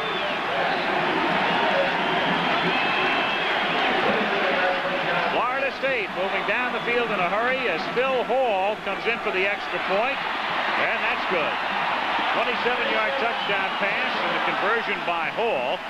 And so with 15 seconds to go, as we look again, it's 17-6. Out of the shotgun, the snap was a little bit high. Now, this is the timing route. He is just throwing for the corner of the end zone. And look at McKinnon right there, leaping and taking the ball away from number 28, Steve Newberry. Another look at him isolated. It's pure timing. He just puts this ball in the air to a spot, and McKinnon coming right here sees that he has to leap in front of Newberry in order to get the ball away from him. And there's the fight for it as they come down. He hangs on. It's a great effort. McKinnon hasn't caught that many passes over the last 3 years, but he's been on the other end of a lot of big plays, with Blair Williams in particular getting the start tonight. And that drive, Al Michaels, really typifies the contrast that you talked about at the very top of the show. Florida State, an explosive, big play team featuring wide open football with an accent on the passing game. West Virginia, a team that favors the kicking game and strong defense. And that has to be particularly deflating to West Virginia, occurring very rapidly just prior to halftime. The squib kick is fielded at the 40-yard line and down there by Rich Rodriguez, a reserve defensive back, and also a penalty marker is down. Seminoles, who were slightly favored coming in, that was a surprise. Excuse me, that was a surprise to me, because in terms of national ranking and the way they have stacked up defensively particularly. Let's listen. First down. Based on what the numbers tell you, you would think that the Mountaineers would have been a slight favorite, or that it would have been a pick'em game. Well, West Virginia was 9th in one poll, 10th in the other. Florida State was 20th in one poll and unranked in the other. Absolutely. First down for West Virginia from the 40-yard line. That's Mullen, number 1, in motion, and they'll be content to stay on the ground and run out the clock, figuring they're not going to get nearly the yardage necessary with so little time remaining. Tom Gray was the ball carrier, and the first half will expire. Very frustrating half for West Virginia. Meanwhile, a couple of big plays for Florida State. One a run back, the other a 27-yard touchdown catch. And at halftime, Florida State leads West Virginia in the 38th Gator Bowl by a score of 17-6. And there's Ann Simon setting up with Don Nealon. Jacksonville, Florida. Lengthy spread earlier this autumn in Sports Illustrated. Came up with the ball after it had hit Orson Mobley. So West Virginia with a line drive kick, and Florida State decent position. Campbell, Oblak, as you look at the Mountaineers defensively, and Harris are up front. Now the linebackers, there's Talley, number 90, relatively quiet in the first half. Preston on the inside, number 38, and joined there by Folks, who's a good one. Number 50, Hathaway, the other outside backer. From the 44-yard line, Williams goes to the air on first down, and it's a pickup of about 4 to Hassan Jones, number 3.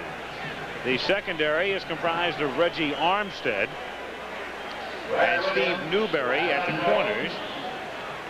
And the safety man, Anthony Daniels, is a sophomore, 6'2", 200-pounder, and Tim Agee is a free safety at 5'11", 175. Second down and 6 from the Seminole 48-yard line. Ricky Williams gets to the West Virginia 47, stopped by Tim Agee, and he is shy of a first down by 1, 3rd and 1. Florida State going with Williams. He's gone all the way. Burnett at fullback, and Williams will alternate with Allen, the tailback, Hester and Jones are the wideouts. Guys up front, Zeke Moat, the tight end, number 81. Jamie Dukes is a freshman. They like him, number 64, 6'1", 270-pounder. Double tight end set up here on 3rd down and 1 from the 47. And it's Allen looking for the first down. Slithers outside and gets it as he gets to the 43-yard line, and a penalty marker is dropped. Herb Harp, the tackle, may have been guilty of holding. Florida State. A penalty against them for holding, so that will nullify the first down.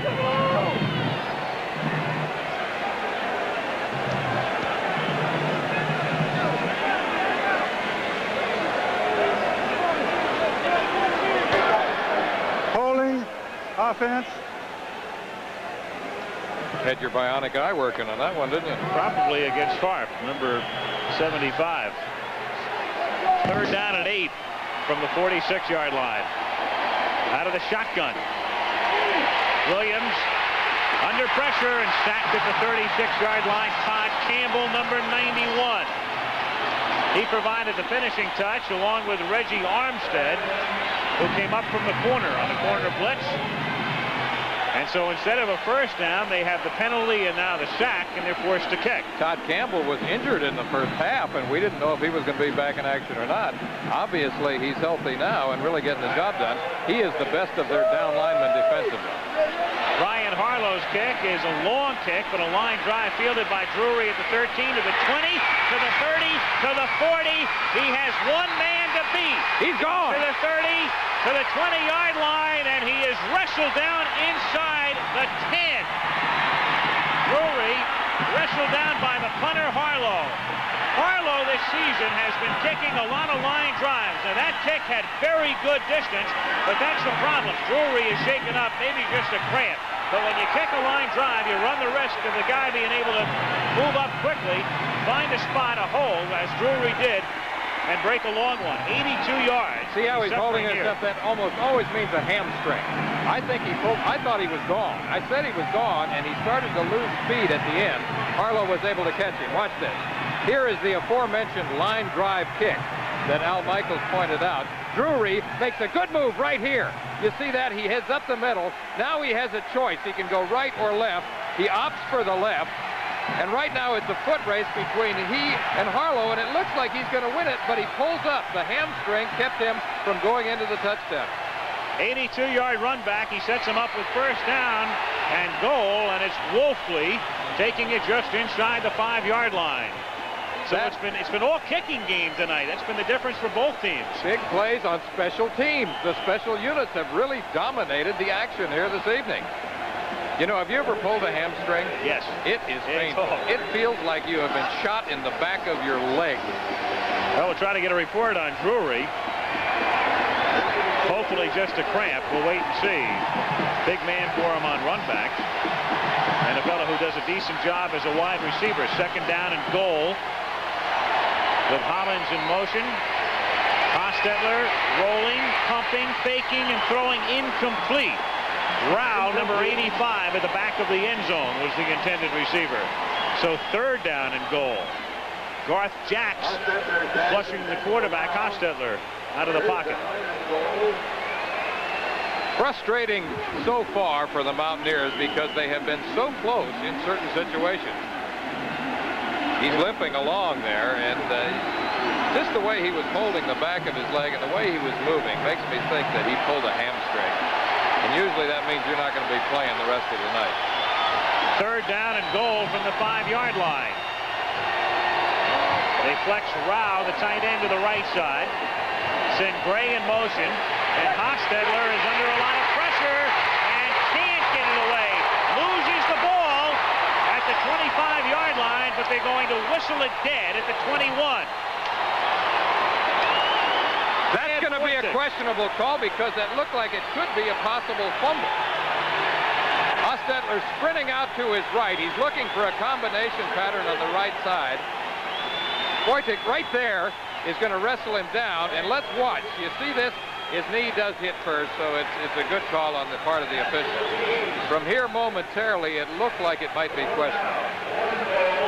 A loss of 11, so Woodside now comes in for a 32-yard field goal attempt. He's made 2 of 3. The other was blocked. Agee spots it down, and the kick by Woodside is no good. Woodside had missed only 3 all season, all from long range. This was a chip shot. He had the distance, but not the accuracy, and with 11:02 remaining in the 3rd period, it's the Seminoles still on top, 17-6. We are USA 1, taking charge with celebrity. No import sedan at any price can match this Chevrolet for the room it gives you with the mileage it gives you. And Chevrolet now brings it to you at new, lower prices. The 5-passenger front-wheel drive Celebrity with standard engine electronic fuel injection. Chevrolet's new generation sedan. And now on new 82 models only, get 10.9% financing that can save you hundreds of dollars on financing costs. Space. Add more to your home, add more to your fuel bill. Lower your thermostat, but watch out. Bitter cold outer space can make inner space unlivable. Solution, a kerosene monitor system. One of the most efficient heating systems on Earth. Easy to install, with a memory bank that turns itself on and off. A kerosene monitor system for economical comfort beyond the ordinary.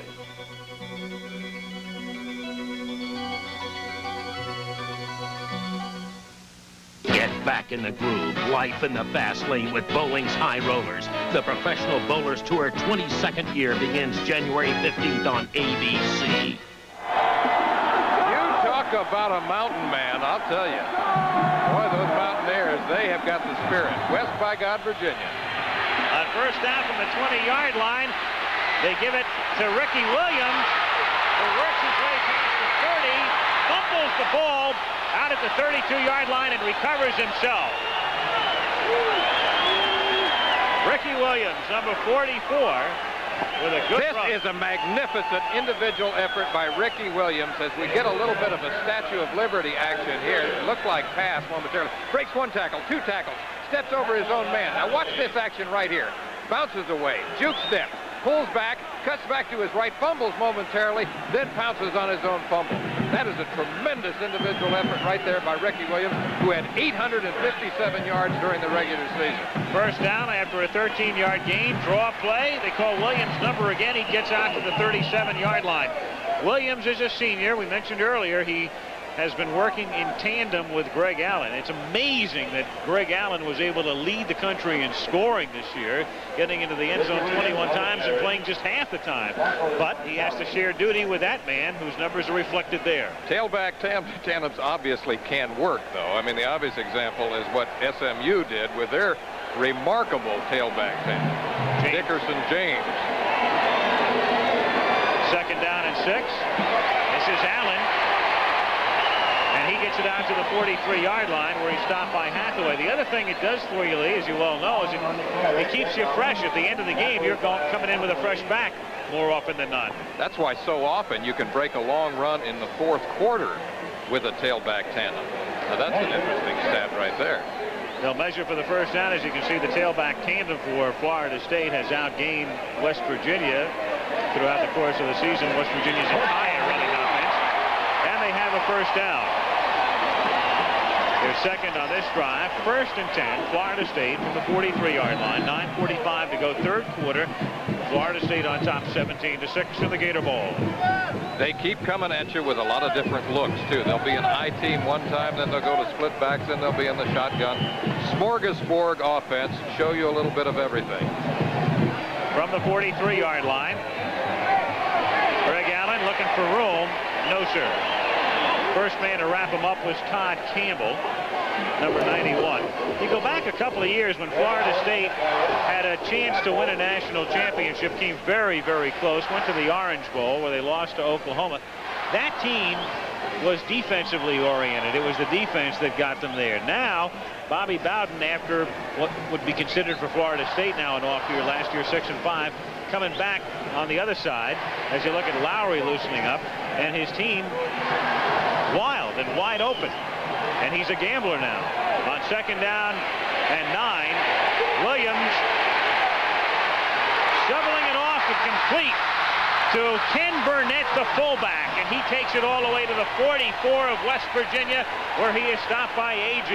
So resourcefulness there shown by Blair Williams under pressure just to get rid of the ball. Resourcefulness is what it is. He's taking straight drop back action here. You see the protection setting up. And what he does is move to his left, right here, comes forward, and he's under a lot of trouble, and he just really bloops one. It looks like a jump shot, a little push shot out to Ken Burnett, number 20, who comes on downfield, and Ken Agee, number 44, who has been the leading tackler in the secondary for the Mountaineers, comes up with another one. Seminoles from the 44-yard line, and Williams is going deep and looking for Hester, and he dropped the ball at the 5-yard line. He got behind Newberry, but couldn't make the catch. Jesse Hester, number 4. Jesse Hester, number 4, has been on a low roll in the last 3 games. He dropped 2 touchdown passes against LSU, and now it appears momentarily that he's going to have another one. The ball was tipped, I think, a little bit, or at least he was face guarded, but he was distracted enough to drop the ball. However, that is definitely a catchable pass, and there is a study in frustration right now, and it's a terrible thing when you get on that kind of a roll and you're dropping long passes consistently. On 2nd down and 10 from the 44, over the middle, it's Hassan Jones. He has a first down, getting to the 29-yard line. Agee again in on the stop, and with 8:08 to go in the 3rd period, the Seminoles mounting a drive. Looking good at this point. But they keep coming at you with a lot of different receivers. As you pointed out, they have 5 really who are pretty much interchangeable. He runs right by Talley there, underneath the coverage, into the secondary. And Tim Agee, again, is the man that comes up with a tackle. First down, Florida State from the 29-yard line. Pitch it to Allen. Allen inside the 20. Look out. Cuts back, goes in for the touchdown. Ken Burnett laid down the block to Springham. Don Nealon doesn't like anything he has seen in this half to this point, and Allen right there showing why the people in Florida State think he can be an All-American. Great moves. He has that instinct that every great running back has. Knows exactly where he is, when he has to make the cut, when to give you the juke step, when to turn it on.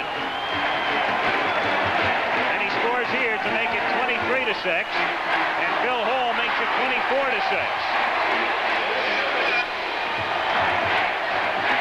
2 great blocks by Burnett and Dukes that time. And to punctuate what Al Michaels just said, here is an example of the running of Greg Allen. Right there, the cutback. Juke step, limp leg, end zone.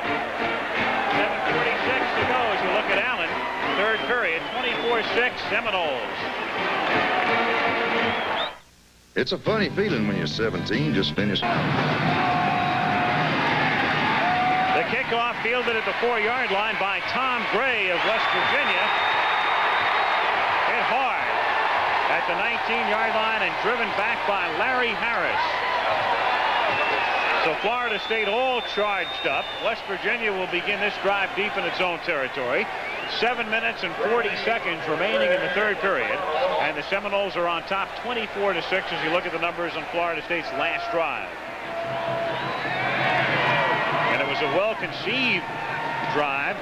Key passes by Williams, and then the run by Allen. And a good mixture of plays. And remember, they had closed the first half with a quick drive through the air to go up by 11. Hostetler is under pressure, and down he goes, swarmed under at the 10-yard line. The charge led by Carricker and Foytik. There's Carricker, number 76, junior from Columbus, Ohio. Alfonso Carricker, number 76. Look at this man right here, number 76, blasting through from his defensive tackle position. 6'6", 250 pounds. He had 97 tackles. What a year he's had. He's been in on a little bit of everything. 8 quarterback sacks. You look at those numbers. They are really juiced up. Getting the fans going. 2nd down, 18 from the 9. Quarterback draw. Hostetler moving to the outside and is thrown out of bounds at the 19-yard line by Warren Hanna, number 9. It'll be 3rd down, 8. This is exactly the type of a game that West Virginia hoped to avoid. They don't like to be in the posture of playing catch-up football. They're down 24-6 right now, and that's not the kind of game that they like to play. They like to control the football. They like to get a lead and control it. Third down and 8 from the 19 as Hostetler has protection, and this time has a man open over the middle. Number 81 is Darrell Miller, a senior from Pittsburgh, Pennsylvania, and a first down out of the 36. Good call, good throw. Maybe the best pass of the night from Hostetler. A third obvious pass situation. He came with a curl-in route to his wide receiver on the left. It might be the definitive third down play, that and the sideline cut. First down from the 36. Hostetler looking for Mullen, has him at the 40-yard line, and he's bumped out of bounds at the 41 by Harvey Clayton. Pickup of about 5, 6:18 to go in the third period. West Virginia on the move, but down by 18. Gary Mullen, a sophomore, 5'11", 170. Very simple route. Cuts it to the sideline, and the timing was right there. How about those sneakers right there? That sort of reflects what kind of a night it's been. Right now, not raining. I was going to say not raining at all. It appears to just be sprinkling. But the field, not in that good a shape. On second down and 6, the pass is overthrown, intended for Mark Rao, the tight end. And it will be third down. I think the wet ball is still affecting the timing and the touch of both quarterbacks, however. Hostetler's stats would certainly show that. 7 of 19 for 74 yards and 2 interceptions. Now that's very important, that last one. Both by Brian McCrary. Well, the Noles are pumped up too. Seen that man before. Goes to every Florida State game. Third down and 5 from the 41. Hostetler going deep and incomplete, intended for his big play man, Hollins, who has been silent tonight. He was covered by McCrary, and Hostetler took a lick from Ponder.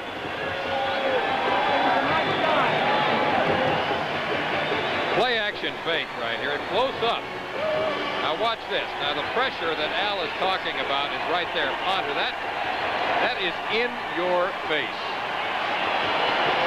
And it's fourth down and 5 now from the 41-yard line.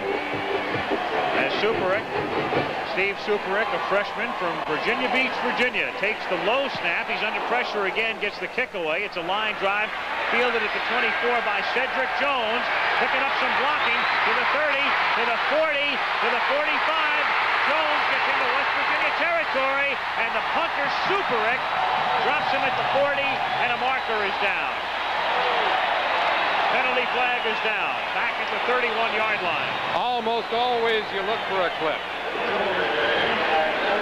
Cedric Jones with a good run back, but apparently much of it will be negated. Apparently on a clip by Brad Foytik, number 98. But Nealon's got to be going crazy right now with all these breakdowns in his kicking game. Precisely the part of the game that he stresses the most. He's had a punt block, a field goal block, missed a field goal, had one run back for a touchdown against them. Now a long punt return, but at least he is saved by an apparent clip.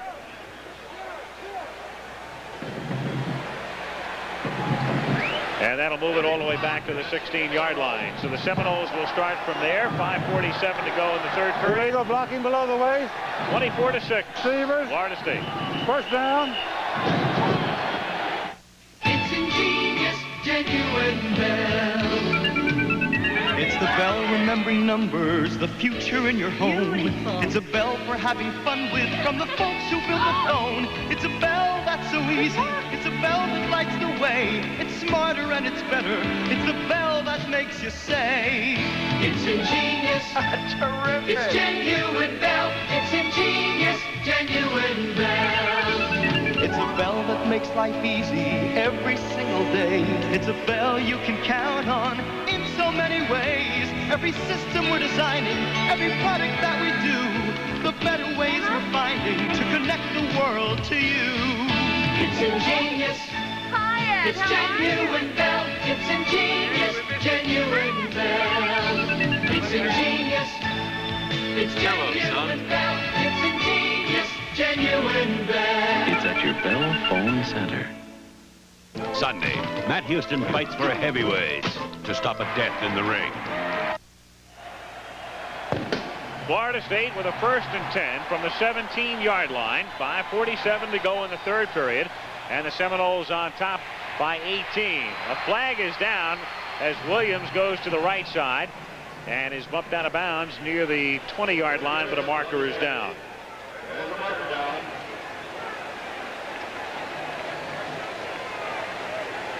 Illegal procedure against the Seminoles is the call by the referee, Robert Aye.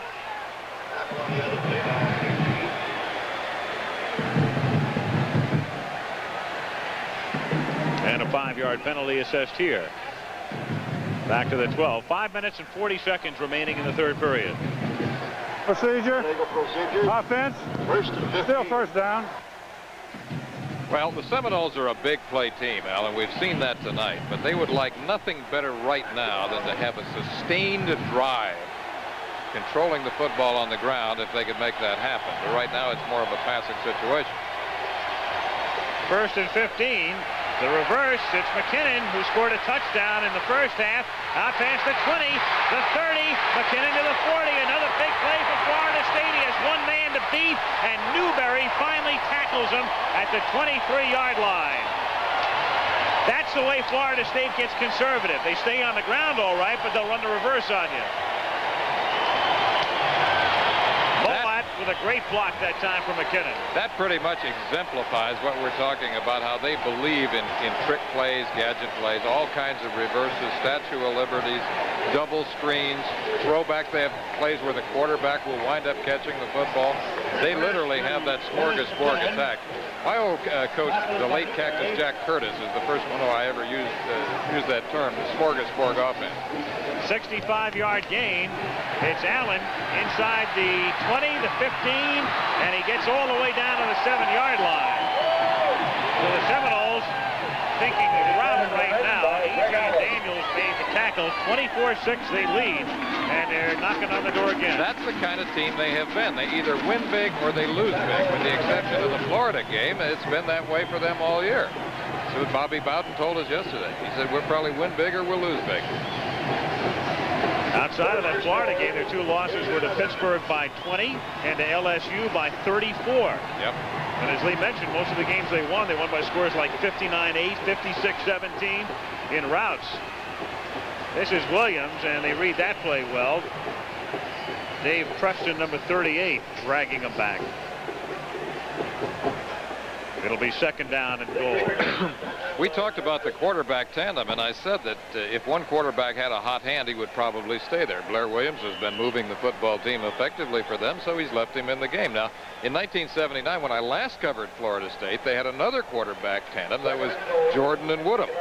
And they had to, Bobby said, I hope that I would never have to deal with that again, because he had for 3 years people talking about that, and now he's got a tandem again. And Williams went to the same high school that Jordan and Woodham attended as he throws for the end zone here, and it is incomplete. The official who was behind the play, as Weegee Thompson was the receiver, couldn't see it and was looking for help from an official who had a clearer angle, and he said no. It was either apparently trapped or dropped. Weegee Thompson ran a quick post pattern. Now, he's a big guy, lanky, 6'6", 216 pounds. He's on the left. He's running the quick down and in or quick post pattern. Now, look, the ball seems to be deflected right there. It looks momentarily like he has the touchdown, but the official right there says no. So it's 3rd down and goal from the 11-yard line. As Williams drops back, throws for the end zone again, and it's incomplete, and we've got a penalty marker. No doubt about that one. Dennis McKinnon was the intended receiver, and Newberry made contact, and that was an obvious fall. This is a blatant interference call. He is running a corner route, quick corner route. McKinnon to the outside. Here comes Newberry, number 28. Now watch the contact as his foot locks with McKinnon right there.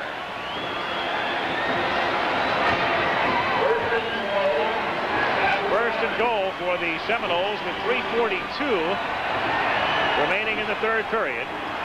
And, of course, it is Allen who is in the game. He's already scored once tonight, the tailback number 26. You can look for him to get the ball.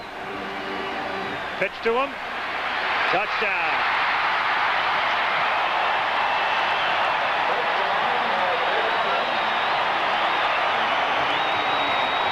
I guess you can start warbling. They call him Mr. Touchdown. That's what they call him on the campus in Tallahassee.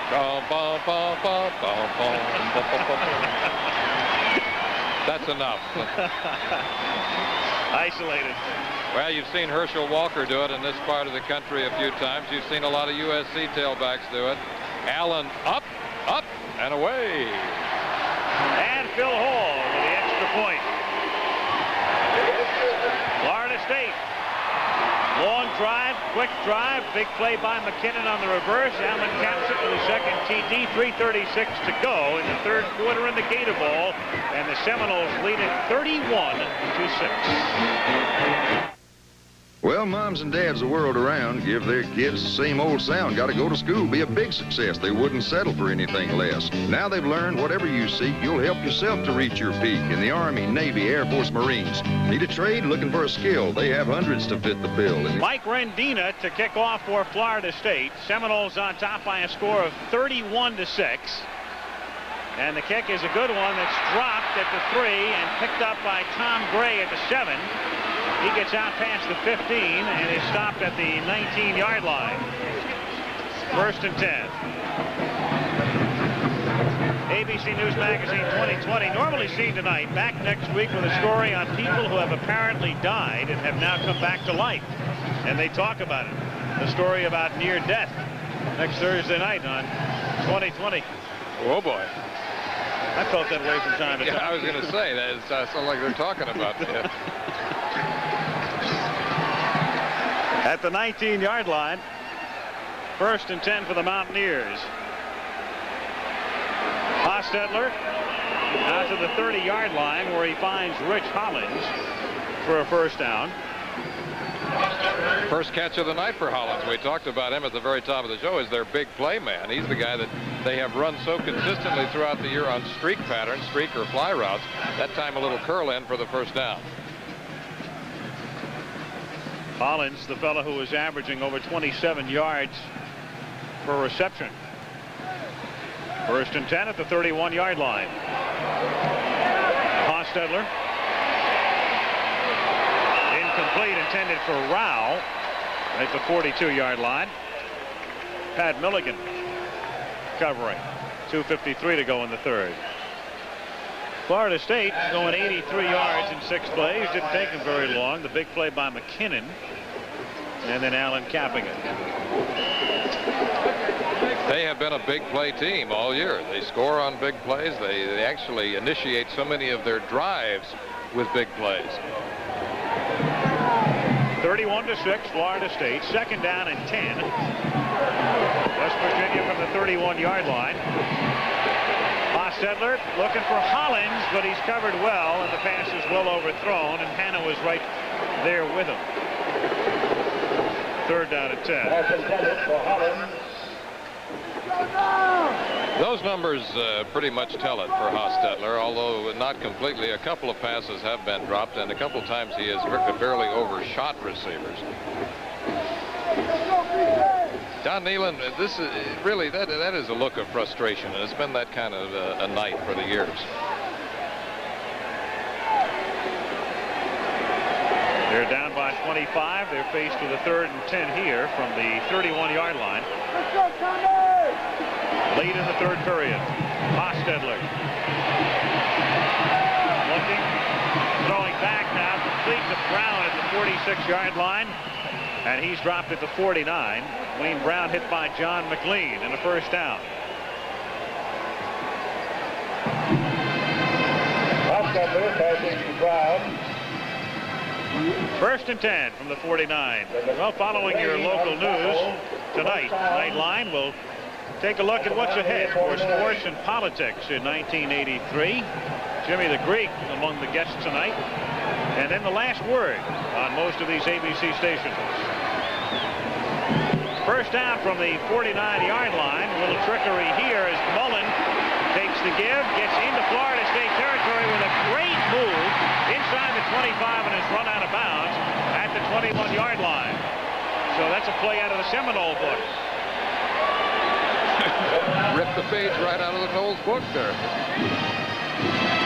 All right, here's the fake right here. It looks like it's going to be the tailback blast. And then Hostetler slips the ball to his wide receiver, Gary Mullen, who really puts a juke step on Warren Hanna, number 9, fakes in, stays back to the outside, and comes up with a big play. 29 yards for the Mountaineers, and they've got something going right now. And it's important that they do because they're way down. They need to cash in. First down from the 22-yard line. This is Hostetler. And he gets to the 12. He likes contact. Clayton made the stop. You won't see too many quarterbacks do that. Put the shoulder down and try for that extra yard. Hostetler is not your basic key-sheeting quarterback. I mean, this guy is tough. You know, he's 6'3", 212 pounds, and he'll pump the irons, and he'll hit you. I remember you at Utah when you were playing two-platoon football and you were the free safety. You were a basic key-sheeting quarterback. Jack Curtis told me to line up 15 yards deep and retreat at the snap of the ball. That's how I played safety. First down from the 12-yard line. Through the middle goes the fullback, Ron Wolfley, taking it to the 9. And it'll be second down and 7. Trailing 31-6, it's very important that the Mountaineers score a touchdown now. That could put them back in the football game. They would have a lot of work in the fourth quarter, but at least we'd still have a ball game. If they don't go in now and Florida State scores again, turn out the lights. Second down and 7 from the 9.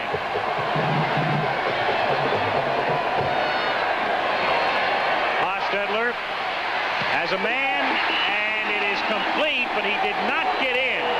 It is inside the 1 to Wayne Brown. Brown was in the end zone, then had to come back to make the catch, which he does, but shy of the goal line. However, it should be a first down. It's going to be a first down. Play action fake. Hostetler rolls out to the right. Now watch this. This is a perfectly thrown pass to his wide receiver right there, and it looks momentarily that he has a touchdown, but he comes back, and it's going to come down on about the half-yard line. Number 24, Harvey Clayton. It's also coming back a lot further than that because we had a flag. Holding. Holding penalty. So it nullifies everything. Again, the type of things that Don Nealon absolutely hates to see. He hates to see breakdowns in his kicking game, special units, and he hates to see penalties and turnovers. So now it's second down and 19 from the 21-yard line. Quarterback draw, and a lot of room for Hostetler, who takes it down to the 9-yard line. He was stopped by Brian McCrary, who was just about the only man between Hostetler and the goal line. Brian McCrary's had a big night. 2 interceptions. He's been all over the field on tackles. Touchdown-saving tackle. Hostetler, quarterback draw. He takes 3 steps back. He sees the opening up the middle, makes a little move to his right, back to his left, and McCrary, Brian McCrary, number 43, who's been busy in that secondary tonight. He's only 5'11", 170 pounds. Hostetler, 6'3", 212 pounds. He nails it. Third down and 7 from the 9-yard line. Hostetler protected well, and then it's dropped in the end zone by Wayne Brown, number 19. Don's ready to bite off his tongue. Last defense. It seems like they're almost playing by Murphy's laws tonight, because almost everything that could go wrong for them has gone wrong. Wayne Brown, number 19, on a quick post pattern. There it is. It appears that he has the ball. Harvey Clayton, number 24, steps in front, waves at it. It didn't look to me that he deflected the pass, however, and it seemed like a very catchable ball. Just a distraction. Fourth down and 7 with the ball at the 9-yard line. And, of course, they have to go for it in this situation. Down by 25. Hostetler, too high, intended for Mullen. So the drive comes up empty. Hostetler is now 9 out of 26. But at least 4 that I can think of have been catchable passes. They should have been caught. There have been other times when he's had near misses. But let's face it, he hasn't had a good night. No. Part of it is the footage down there. Part of it is the fact that the ball has been wet throughout the evening, although the rain here has stopped. I think we can say now that it's stopped. We've seen him drizzle. 15 seconds to go in the period. This should be the final play of the quarter. Florida State from the 9-yard line on first down. Pitch it to Allen. He fakes the reverse. He gets past the 15, the 20, and out to the 25-yard line. And so the third period will culminate on a 16-yard gain by Greg Allen, who's having a big night. Dennis Folks and Tim Agee combined on the tackle. Greg Allen on the carry. We asked Allen yesterday if he particularly admired or watched any back. He said that he's always liked Tony Dorsett, and at times the way he moves, those little juke steps and the head and shoulder fakes and some of the open field ability, he reminds me of Dorsett. Of course, Tony was the quintessential all-purpose back when he was in Pittsburgh. That's the end of the third quarter. Third period is over. Allen has picked up 99 yards tonight on 10 carries. 15 minutes to go. 31-6. Florida State leading West Virginia in the Gator Bowl. We'll continue after this commercial message and a word from our local station. He's versatile, daring, athletic, and what every kid wants for Christmas. It doesn't even need batteries. The toy. He turned their house into a home, I love you, Jack. and their home into a battlefield. Richard Pryor, Jackie Gleason, The Toy, rated PG. Now playing at a theater near you.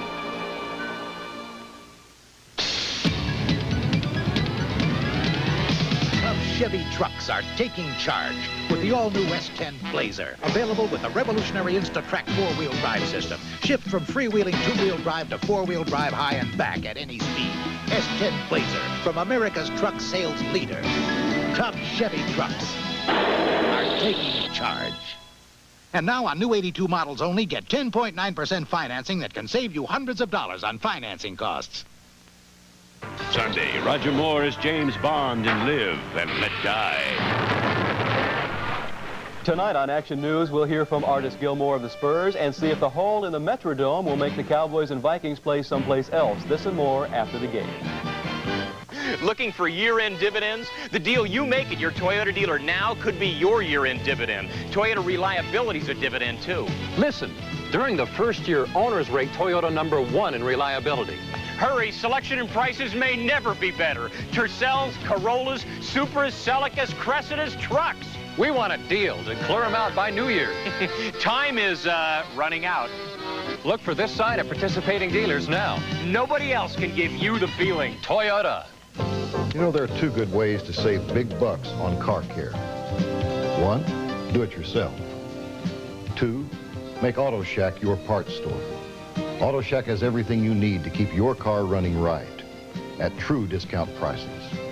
And here's another real good reason to make Auto Shack your parts store. All the parts I need. I do it myself. And save. Auto Shack, your discount parts supermarket. There's more for you on 24 Action News with Tim Ross. At the Gator Bowl, Al Michaels with Lee Grosscup and Ann Simon as we start the fourth period. It's 1st and 10 for Florida State from the 24-yard line.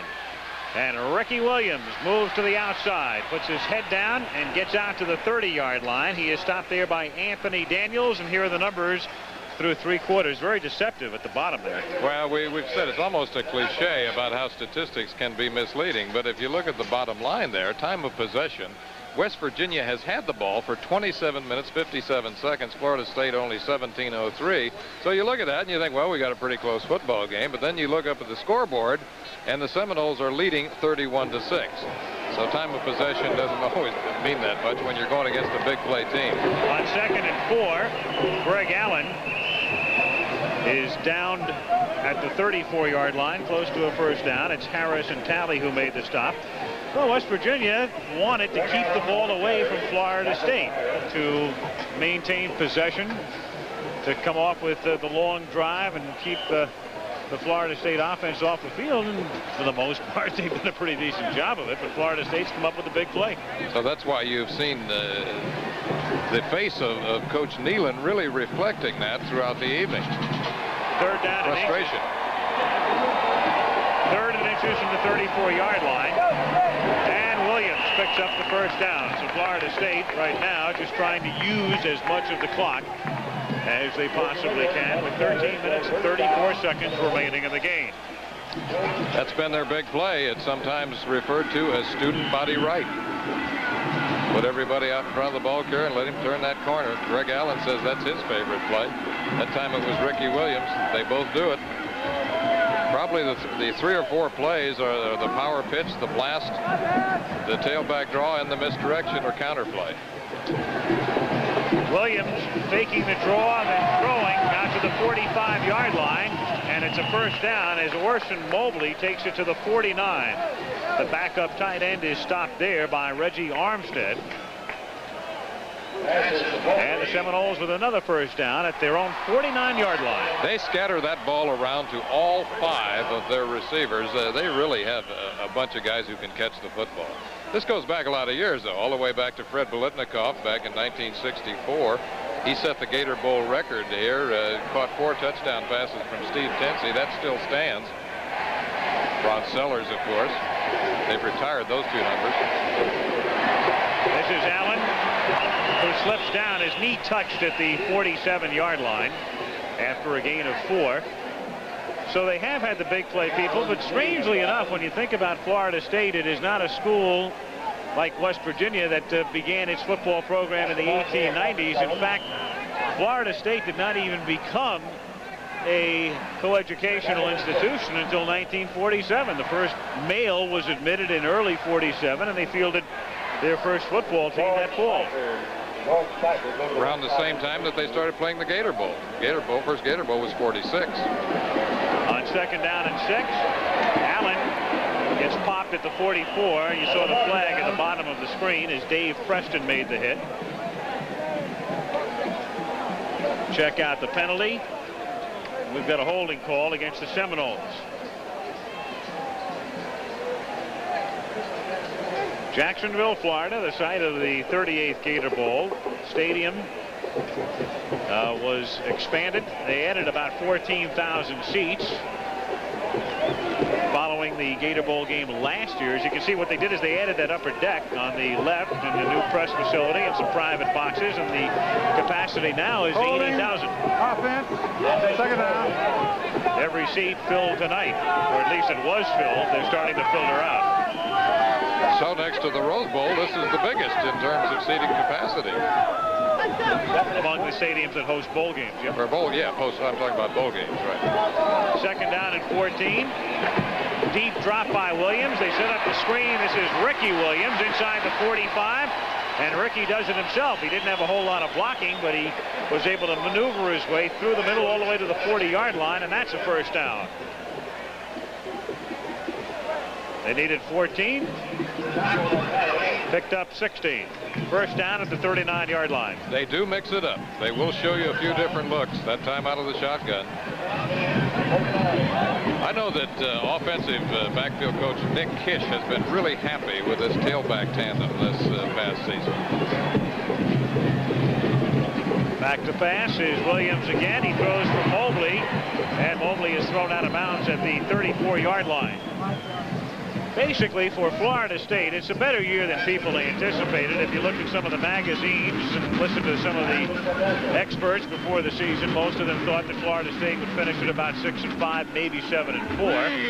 At one point this season, they were 8-1, and then they went down to Tiger Stadium in Baton Rouge, played LSU, got blown away, and in a game in which the winner was going to go to the Orange Bowl, and LSU will be there, and the loser here. And then they lost their final game of the season to Florida. Still wound up 8-3 for the regular year and appear to be on their way to a victory here, leading by 25.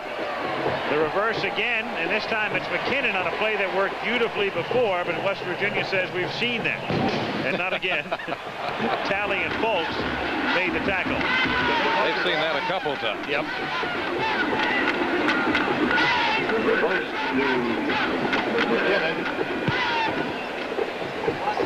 Penalty flag is down in addition. And a marker on the play. So the game getting ragged. As we're beginning to see more and more flags. Flip against Florida State. Well, Cupper said he likes Penn State in that one. Paterno and company, and they are slightly favored against the Bulldogs, despite the fact Georgia goes into that Sugar Bowl game undefeated. And Penn State goes in with one loss, having lost to Alabama in midseason. But little doubt that the winner of that game will be the national champion. The main reason I like them in that game is because of their quarterback, Todd Blackledge. I think he gives them the edge. 8 o'clock Saturday night, the Sugar Bowl. After the penalty, 2nd down and 21, and from the shotgun, Blair Williams has a man open. It's Ouija Thompson, and Thompson gets it to the 38, which is just about the original line of scrimmage, so it'll be 3rd down and 10. He stopped there by Folks and Armstead. Ouija Thompson. 10.5 minutes to play. 3rd down, call it 9. Florida State at the Mountaineer 38-yard line. Shotgun. Williams throwing and incomplete. It was one-hopped by Tony Johnson at the 21-yard line, and so the punting unit comes in for the Seminoles with 10:07 to play in the game. One-hoppers don't count in this sport. No, sir. Occasionally you'll get away with one, though. Brian Harlow kicking from midfield. It's a terrible looking kick. You talk about a shank. Oh, boy. That's a shank and a half. And they'll mark it out of bounds at the 30-yard line. So it's an 8-yard kick, and we have 10:01 to play in the game, and the Seminoles are in very good shape. And the answer is yes. That's Steve Nicholas. That's Jack's son, who is redshirting this season. He's a sophomore wide receiver at Florida State for Bobby Bowden. His team is leading. West Virginia has the ball, and on 1st down, it's complete to Darrell Miller, number 81. Who picks up 11 as he gets out to the 82. And of course, there's a great likeness there. He used to caddy for his dad. I guess he still does on occasion. Steve Nicholas. Golden Bear. Yep. Golden Bear Jr. Golden Bear Jr. 6'2", 185. How about those Golden Bears this year? They would not die. Talking about Cal. Talking about the University of California, Joe Cap. 1st down for West Virginia from the 42-yard line. And this is Curlin Beck on a slow developing play. Stopped by Prince Matt. 2nd down, Don Nealon. Had a good year. Joe Cap. Listen to Joe doing color on a couple of postseason games. Joe still believes that it was ordained that was going to happen, that run back against Stanford at the end of the season. It was a definitive Joe Cap type of play. They reverted to an old rugby type play to beat Stanford. But, you know, Kevin Moan will probably be the subject of a trivia question by next year. No doubt. The play of the decade in college football. 2nd down and 10 from the 43-yard line. Hostetler trying to escape from his own men, and then he gets buried back at the 36-yard line by David Ponder. Been a very good night for the Seminoles and for Bobby Bowden. Bobby Bowden was a scrambling type quarterback back at Samford College in the early 50s. He said that he had one receiver who would simply run down there and get open, and he would run around until he saw him. That was it. That was Vince Gibson, who until recently was the coach at Tulane. Yep. That's the guy. Easy play to call in the huddle, isn't it? You run down there and get open. I'll scramble around and find you. It's an old touch football play. Like you with the Titans? That's right. 3rd down and 15 from the 37-yard line. Hostetler going deep. Intended for Mullen and batted away by McCrary. And He's had a great night for them defensively. McCrary, 2 interceptions, a touchdown saving tackle, and now another big deflection. There he is. We are going to be choosing a most valuable player for both teams on behalf of Chevrolet. More to come on that. Here's the play again. Play action fake. And it looks momentarily as if Gary Mullen, number 1, is going to be open going to the post pattern. Harvey Clayton, number 24, and Brian McCrary, number 43, right there on the coverage. Florida State now takes a timeout as West Virginia comes in ostensibly to punt. 7:59 remaining in the game. Noles by 25. That's surprising, Mr. Goodwrench. You mean a wheel alignment could really save me gas? Sure can, as much as a gallon a tank full. A gallon? Right. 4th down, West Virginia sending in the punting unit. Steve Superick to do the kicking. Cedric Jones is deep to receive for Florida State. Floating kick, angled for the near side. Jones letting it bounce, and West Virginia will down the ball at the 17-yard line. So the Seminoles, with 7:45 remaining in the game, leading 31-6. 1st and 10. 47-yard punt for Superick. Most of the crowd beginning to file out. A reminder, coming up Saturdays this winter on ABC, we'll have Sports Beat premiering at the end of the month. The Pro Boulders Tour back again, year 21, beginning January the 15th. And Wide World premiering on the 22nd of January. From the 18-yard line, Allen takes the inside give and moves out to the 26-yard line where Dennis Foltz makes the tackle. Sundays this winter, the Superstars back. Live coverage of the men's and women's finals. The USA against the world in amateur boxing. ABC's Wide World of Sports. And of course, beginning in early March, the debut of the United States Football League on ABC. Looking forward to that. You may make a comeback. I've been throwing it. Yep. Oh, we got the Oakland Invaders right in my backyard there in Alameda. 2nd down and 2 from the 26-yard line. And it's Cedric Jones, who's been running back kicks tonight, getting his first call as a ball carrier. Appears to be shy of a first down by a yard or so with under 7 minutes to play in the game. Well, Kelly Lowry had been the starter since late September. And even though Williams had seen a lot of action, Blair got the call tonight. And Lowry has spent the entire night in that posture. You talk about a non-key sheeting quarterback. He played a little bit of defensive end and linebacker before they moved him back to quarterback. After he had survived a horrendous motorcycle accident. Yep. This is Allen looking for the first down. He has it. And Gregg moves out to the 37-yard line.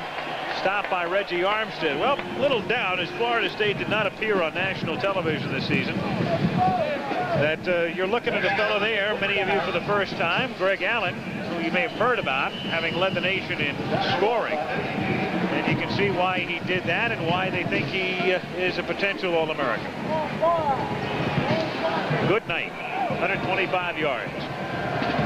First down from the 36-yard line. Allen will strut his stuff again, and he slinks his way out to the 49-yard line. A little showcase time for Allen here. Well, he was a Football News freshman All-American last year. He had an incredible freshman season. We talked about some of the numbers that he had last year. As you said, they're probably going to project him as an All-American next year and then start pumping him up for the Heisman in his senior year. Assuming he has a good junior year. Just a sophomore. He comes out now. Ricky Williams coming in. Allen scored 4 touchdowns in a game 3 times this season. Moving to the outside is Billy Allen, who scored the touchdown on the kickoff return in the first half. And Billy getting a chance to carry the ball from scrimmage. Takes it to the 42 of West Virginia. And as you pointed out, he is a burner. The man can flat fly. 2nd down and 2. Florida State at the West Virginia 43-yard line. 5 minutes and 10 seconds remaining in the game. Mercifully for West Virginia.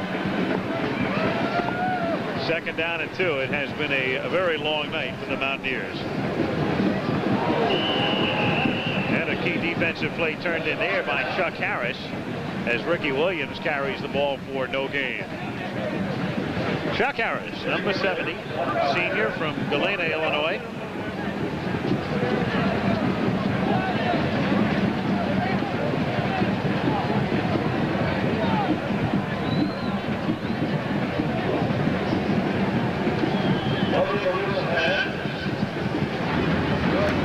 .450 to play in the game.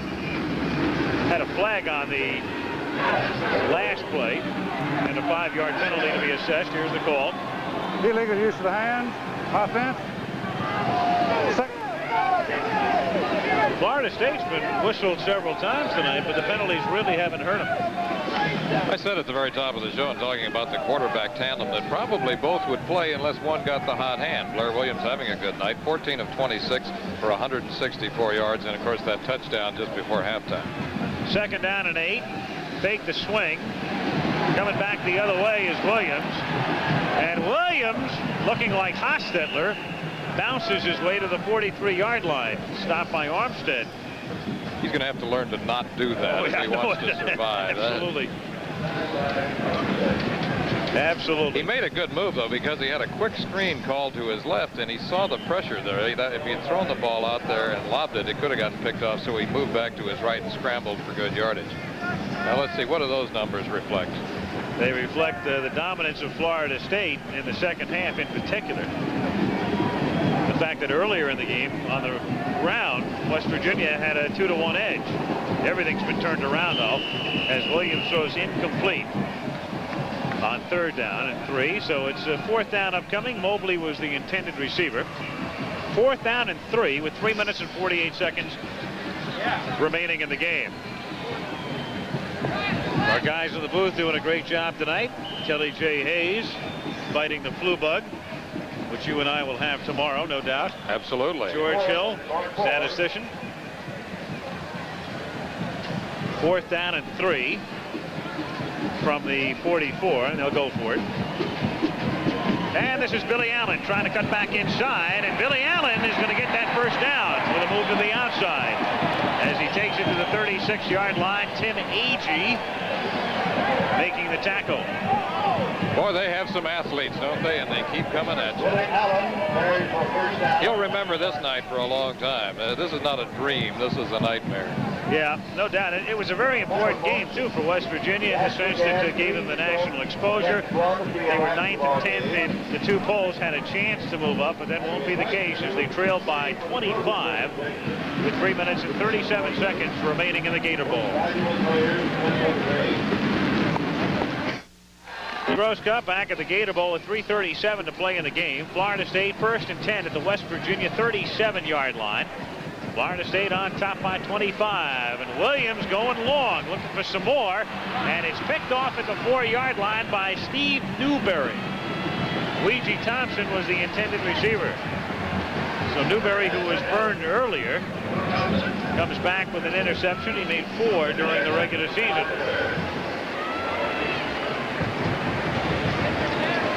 And West Virginia will take over at the 4-yard line with 3 minutes and 28 seconds remaining in the game.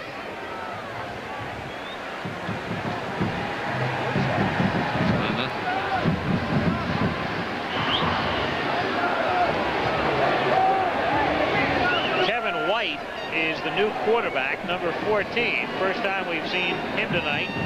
Hostetler's backup.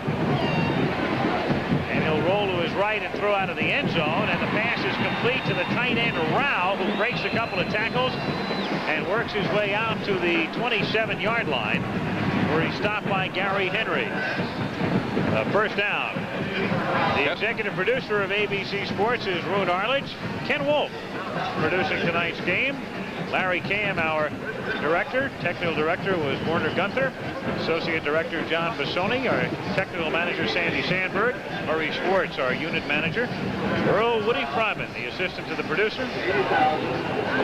We thank you, gang, for working here in the rain from the 27-yard line. And the sack by Alfonso Carricker. of Kevin White. There's Carricker. He likes to prance around, get the crowd going. High five here, high five there.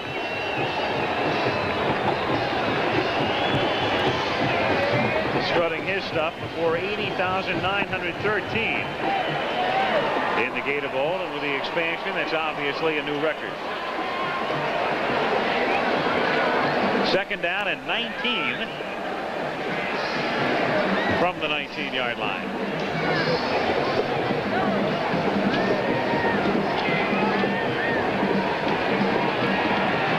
White scrambling.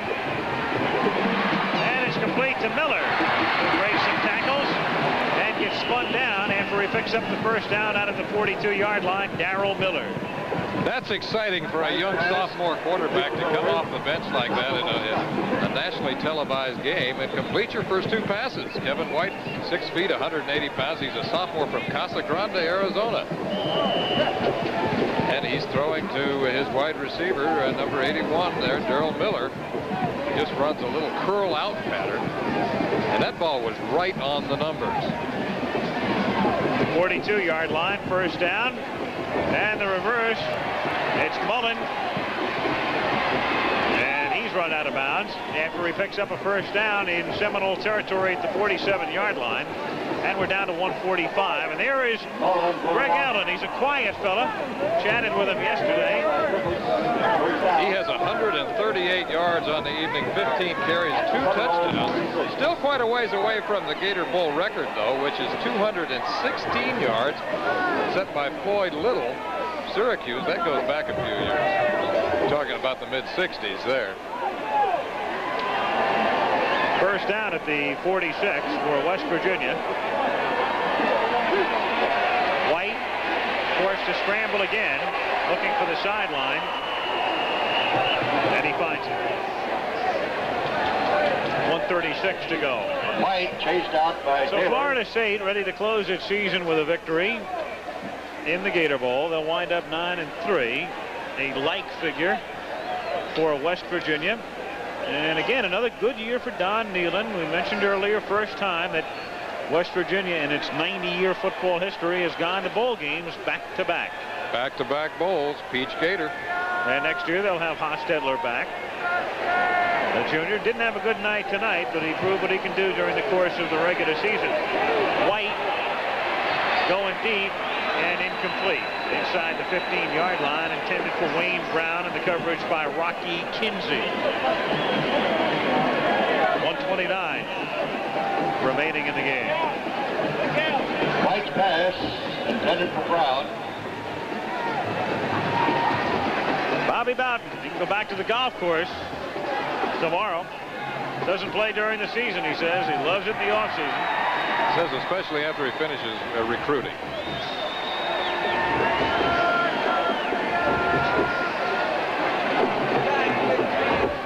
Wonder he takes tips from Nicholas's kid. Good coach. Third down and 9. They can reverse rolls. This is Miller making the catch over the middle. Gets to the 25. Young Steve can say, now listen, I'll help you with the grip if you give me a little more playing time. A little more playing time, yeah. Put in some special routes for me. A couple gadget plays. Put in the shovel pass for me.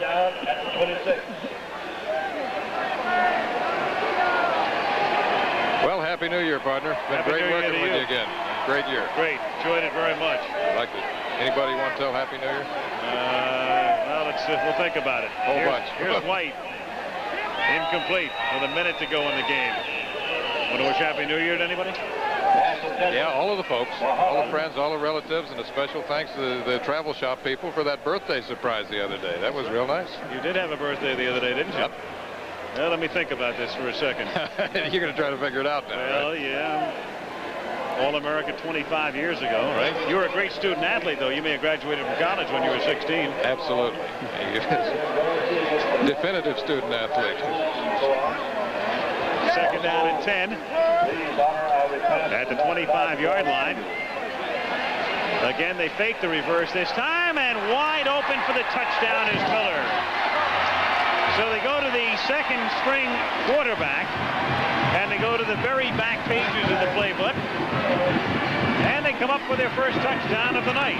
After 2 field goals by Woodside earlier, it's Darrell Miller on the receiving end of White's touchdown pass. This is a great situation for a backup quarterback because you can play it fast and loose. Darrell Miller, number 81, simply runs a crossing pattern. They fake the reverse.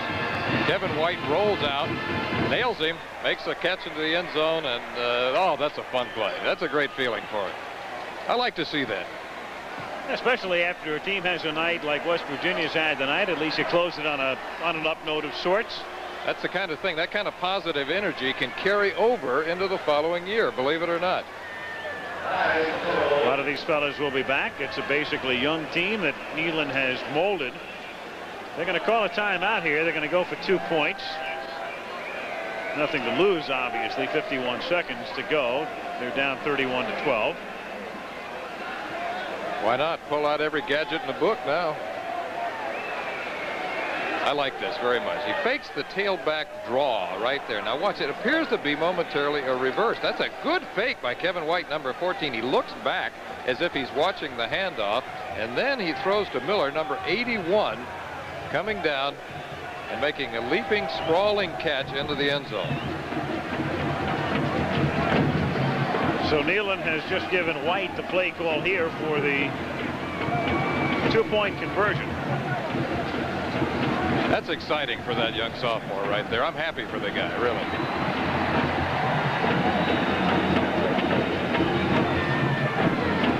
Rough night for Hostetler, frustrating. And like you say, during the year, it really hasn't shown that because he had a great season.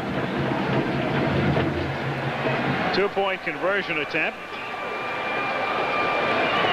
White, and it's deflected and incomplete. So they come up short there. And Florida State will get set to receive the kick after the West Virginia touchdown. So the Mountaineers able to cross the goal line with 51 seconds to go in the game. 31-12 FSU. Florida State 31, West Virginia 12. Under a minute to go. Florida State expecting an onside kick from Woodside, and they get it, but they cover it. We also have a penalty flag down. Might have an offside call coming up on West Virginia. Cedric Jones was covering the ball. Offsides, kickers, decline, first down. And the kicking unit offside. So Florida State at the 49-yard line, and unless West Virginia wants to stop the clock, and they have all 3 timeouts remaining, Florida State can just call on it and end it.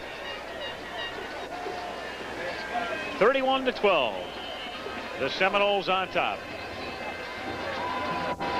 Bobby Bowden completing his 7th season in Tallahassee.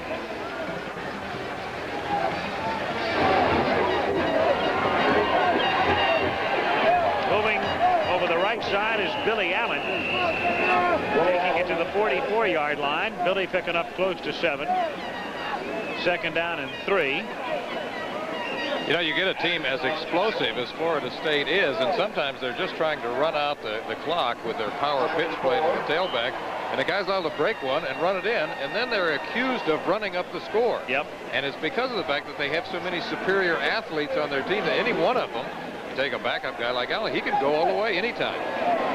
Well, Williams is going to throw. He finds Weegee Thompson, who gets inside the 20, and Thompson is dropped at the 14-yard line. The clock is momentarily stopped for the first down with 7 seconds to play.